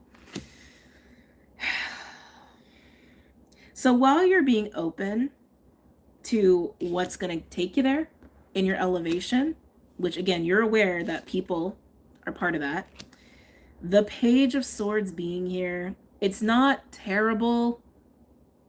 It's not terrible. It's not amazing. Okay? It's not amazing. The Page of Swords is like, it can be a new perspective, trying to understand a new way of approach or even communication, how something really works, right? It can also be a little bit of an immature thinking, okay? Not always, but sometimes. And almost every single element has had this come out with at least one of the signs, okay?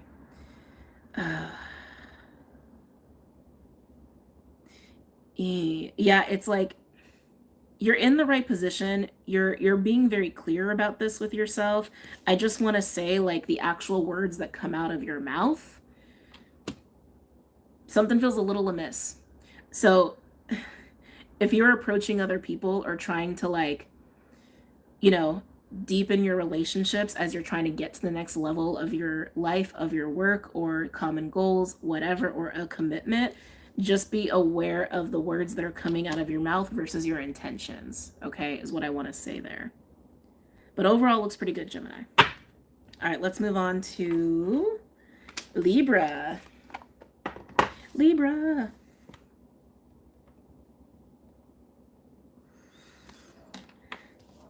I'm not done yet, buddy. Here I'm cooing. I love that he coos. It's just so cute. I know. We've been here a while. Okay. Is Libra getting unicorns or rider weight?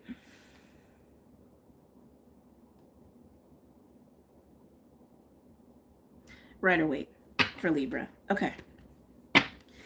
Libra. Any messages or insights for Libra at this time? For this week regarding the spread for Libra. Bears are bears. Interesting. Bears are coming through. I love a good bear energy. I work very closely with bear medicine. So bears could be a thing for you. Bear is a animal of strength. It is also a medicine of love and recovery. You think mama, papa bear, if you will, and protection. Don't know if I mentioned stamina. Stamina is involved in that too. But bear holds us. Bear helps us to feel safe and strong to take on times of recovery, or even times of coming out of recovery. It is a very nice energy to work with. And I'm just feeling that surrounding you. Almost want to say holding you up.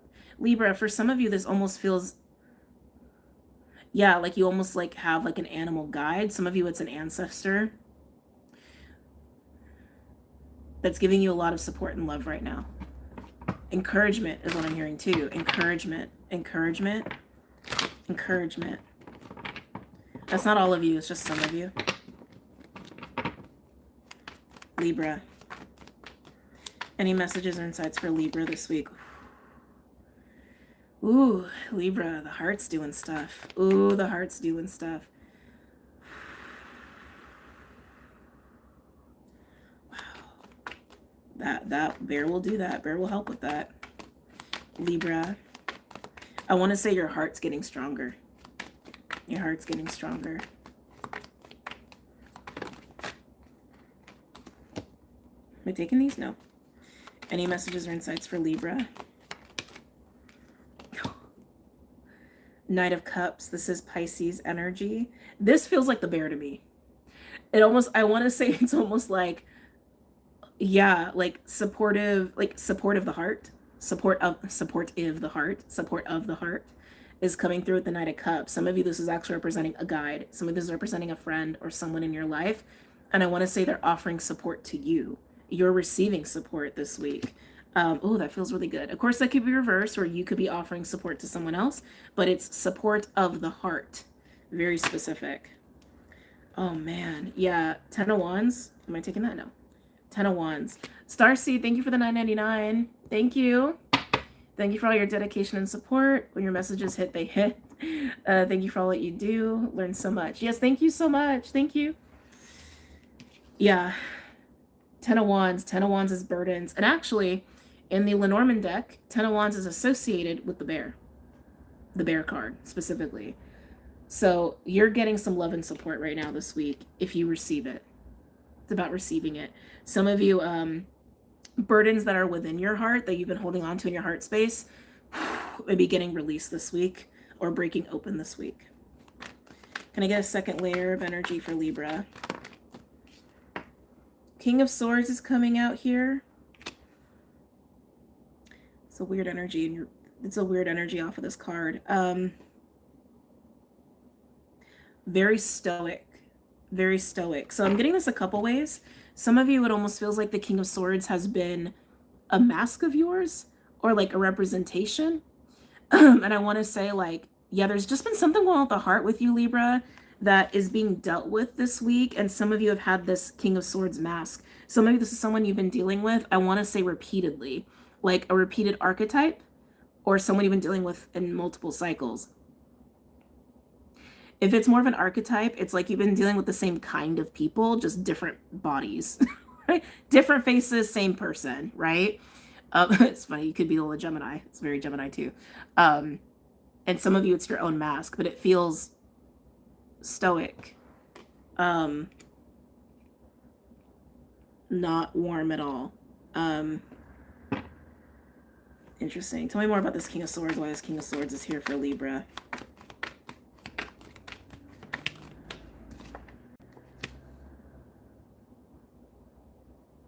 Libra is getting interesting.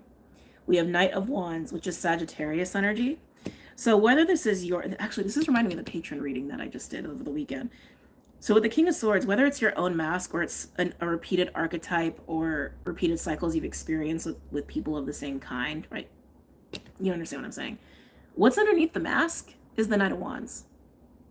What's underneath the mask, the stoicism, is desire and impulsivity and wild, primal, sexual energy even. So this is Libra, your reading is complicated. This is gonna be a long video, guys. It's already a long video. But anyway, so I just want to repeat because I want to make this very clear. Where this King of Swords is a mask, it's hiding and suppressing fire. It's hiding and suppressing primal, sexual, passionate, creative energy and this like burning desire to be free. Okay? Whether this is your own mask that you've had, or you've been dealing with people who are like this, or even the same person. Okay? That Knight of Wands energy has been very suppressed. And whether you're the one that needs to deal with your mask of this, or you're tired of dealing with people like this, you are getting support for your heart space right now, this week. That will probably help with your mask of this and allow you to be more free. Or if you've been dealing with people like this, just to help you heal. And not and to help you heal and deal with the burden of dealing with people like this. Okay? Yeah, there's your heart, Libra. On the bottom, Ace of Cups. Oh, and look. Look at you, Libra. This is your court card with the Queen of Swords to the King of Swords. I'm curious what's underneath that. Yeah, evaluating. Okay, let's move on to a third. Three of Swords at the top. Oh my God, with the frickin' devil. Yeah, Libra. This week, your heart's getting liberated. Your heart is getting loved on. For some of you by a person, some of you just by a guide or angelic energies, but your heart is going to be supported and relieved of burdens that have probably enabled you to wear a mask and keep you suppressed and not as free as you want to be. And some of you, it's because you've been dealing with people who are like this. It's burdened your heart, and you're getting the heart healing this week. Let's get a third layer of energy for Libra. It's interesting too because bear energy, right? Bears have a den. A lot of themes of that too this week for some elements. Think fire, like think Leo had that too. You could have Leo in your chart, not necessarily. But yeah, bears, they hibernate in dens, right? To also recover the heart healing. Third layer of energy for Libra.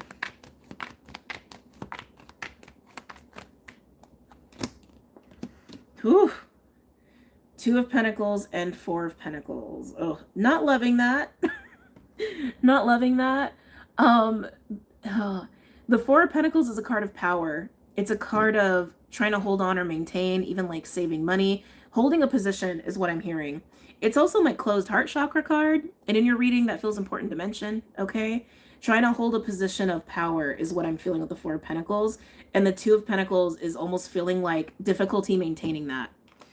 Difficulty maintaining that feeling of I'm holding the power, I'm holding the power, I'm holding the power, closing the heart, dealing with burdens. Can I get a third card, please, for the Two of Pentacles and the Four of Pentacles for Libra about this difficulty maintaining the power, almost want to say power position in life or relationships? Oh, okay. Ace of Swords and the Seven of Swords. There's a Six of Swords energy here. There's going to be a very clear understanding that maintaining the mask, trying to live life while maintaining these burdens of the mask, or people who hide themselves and mask and suppress themselves, is doing you no favors. Ace of Swords is very clear about that. It's very clear on how difficult it makes your life, how difficult it is for you emotionally with that Seven of Swords. There's a Six of Swords energy that's hiding there. You can basically accept the truth of this and accept that there is no power in healthy relationships, okay?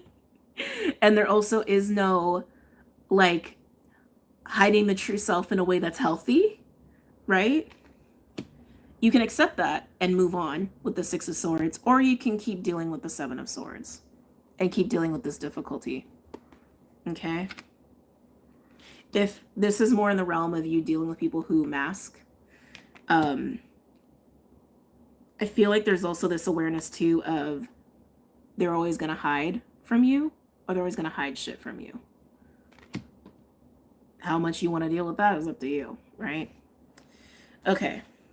Aquarius.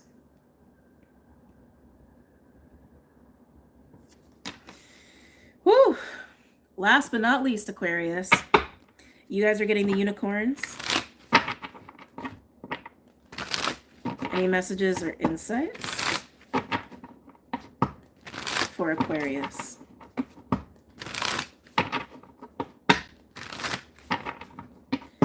Any messages or insights for Aquarius for this week?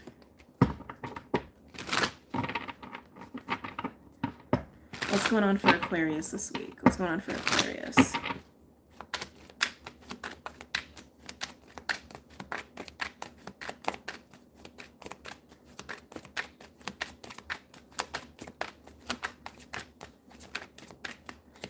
What's going on for Aquarius? Okay. Aqua, we have 7 of Pentacles. So evaluating, I'm hearing your investments. I just heard stock. Okay, so maybe you're dealing with some financial shit this week and you're just trying to stay on top of things. Very possible.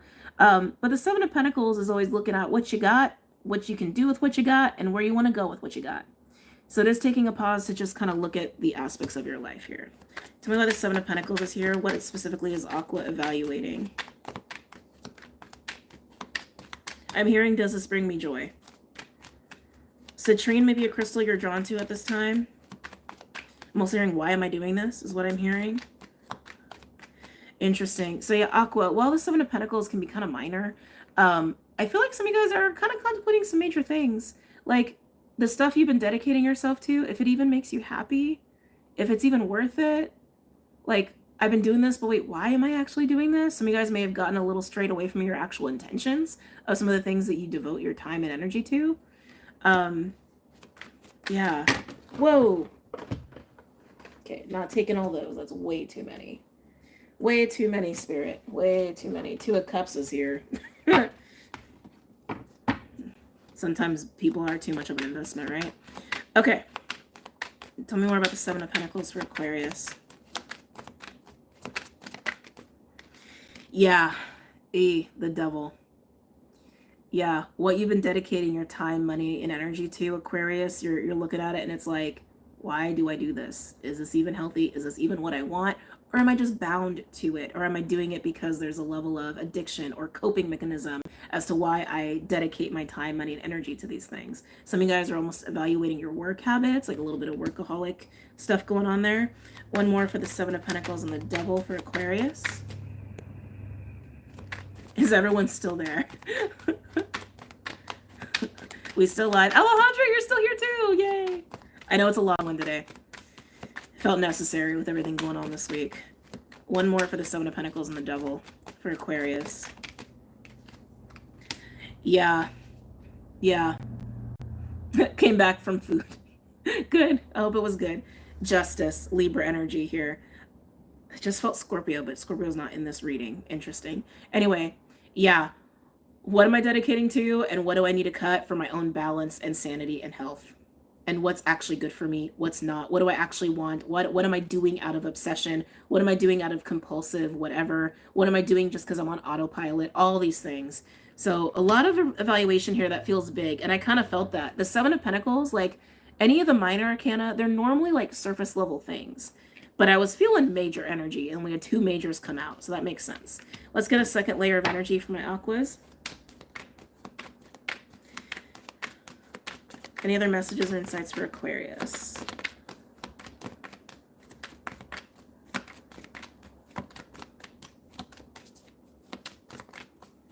I'm hearing the word mercy. Ooh, kind of reminds me of that song. I always forget who sings it, but it's a country song. And it's literally called Mercy or Have Mercy. Oh, okay. Oh. Okay. Sorry, I got all serious for a second. High Priestess, you're the only one to get this today. With the 5 of Swords and Wheel of Fortune. I want to say to have mercy on yourself, to be honest. Aqua, it feels like, again, in this evaluation of where to put your time, money, and energy, and how burdensome it's felt, or how enslaved you felt by it, and where the balance is, where the health is, and all of that. Having the 5 of Swords with the High Priestess, it's this awareness of the ego. It's this awareness of, I want to say, the pressure you put on yourself. Yeah, I do. I do. And like, know when to walk away with the 5 of Swords too. Know when to walk the fuck away before things become devilish, before things become so just too much, too restrictive, too, it's making my heart hurt, too unhealthy. No matter what it is. right? No matter what it is, who it is, etc. Wheel of Fortune being here is indicating the change of that, the shift of that. Have mercy on yourself. Give yourself a little mercy. Give yourself a little softness, a little compassion. Can I get a third layer of Aquarius?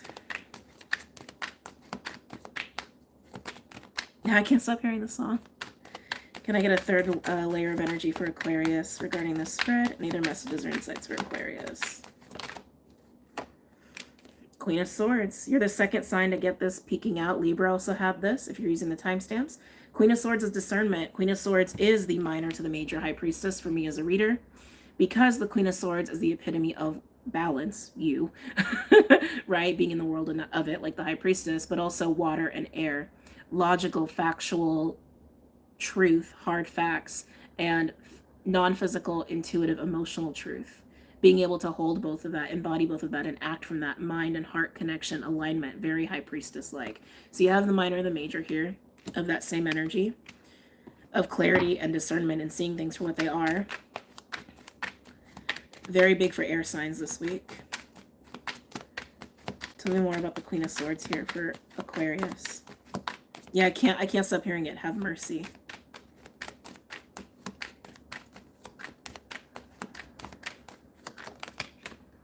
Wow. Ace of Swords. The Queen of Swords wields the Ace of Swords. Again, a lot of truth and clarity, just very present for you. Ace of Swords also implies seeing things from a new perspective, which makes sense. The sword may be big for you. It's just very present in your reading. Between the Queen of Swords and the Ace of Swords and Justice being here, not to mention the 5 is also just that element, or that, you know, swords. Even Wheel of Fortune, the Sphinx holds the sword, right? So swords as a symbol, as a meaning, comes in a few flavors, right? It can speak to how we are aligned to truth and to spirit, our own truth, mastery of the mind, mastery of communication and truth and knowledge and wisdom and understanding. Athena's kind of coming through. She was also coming through in the collective read. I was like, when was that? That was today, wasn't it? Oh, didn't realize I got disconnected. Anyway, Athena energy also very present there, which is very air sign-like. But also the sword is also a symbol of creation and destruction. When do we sever and when do we create? Right? So just big themes here for you around that, Aqua. Can I get one more for Queen of Swords and the Ace of Swords for Aquarius? And then we're going to wrap this up. I keep hearing it. Have mercy. 7 of Wands. 7 of Wands is a card of bravery and courage and standing on high ground or high morals. Sometimes it's a little egotistical. This is Mars Leo. Someone else had this. Oh, Leo had this, which is your counterpart slash complement slash opposite on the wheel, right? Your 1-7, your 7th house, essentially. I would watch the Leo reading if you have any Leo in your chart, but Leo also had a lot of references to Mars Leo periods of time. So back in like November, December-ish, when Mars was retrograding in Leo, the full moon in Leo coming up after the new moon Aquarius, and when Mars moves back into Leo are very important periods of time for Leo, and that's being highlighted for you as well. So I'd pay attention to that. Love you. I can't wait to replay all I've missed these days. Oh, you're gonna have a lot. You're gonna have a lot to watch between this and the Patreon live. But anyway, what is worth fighting for? Okay, is coming through here. What is worth fighting for? But also I want to say, like, not blocked paths, but kind of like realizing the doors that are closed. Yeah. And it's bringing me back to this 7 of Wands and 7 of Pentacles, again, present in your reading. So 7 seems significant for you, but that 7 of Pentacles energy wrapped up with the devil, it's like putting time, energy, and money and pushing in a way that's not healthy, or even on paths that maybe are actually you shouldn't even be investing in anyway, right? So recognizing that. Recognizing what's worth investing in, what's worth fighting for, and when doors have been closed. I'm also getting to, like, realizing what you've closed yourself off to in the past because of what you've been spending time in that devil energy, what you have been dedicating yourself to when you could have been dedicating yourself to other things. So how you close the door on yourself, but also what's worth fighting for. Very interesting. All right, guys. we're complete for the weekly, almost 4 hours. Again, felt necessary because this is a big week, okay? I wish you guys luck with all of these beautiful energies. I feel like I have announcements, but I also feel like there's some things I need to get like in order first before I say anything. So yeah, actually, I'm gonna leave it there. There's some things I need to get in order, and I'll be making some announcements soon. Okay. But I hope you guys enjoyed the readings, and I love you. Enjoy the 21st and the quarter moon with all this energy, and enjoy what falls into place later on. Okay. All right. I love you guys so much, and thank you for everybody who stuck around for the entirety. That's like cray. And for those who sent super chats, very grateful for you. I'm gonna bounce, but I'll see you soon. Take care. Says Clyde.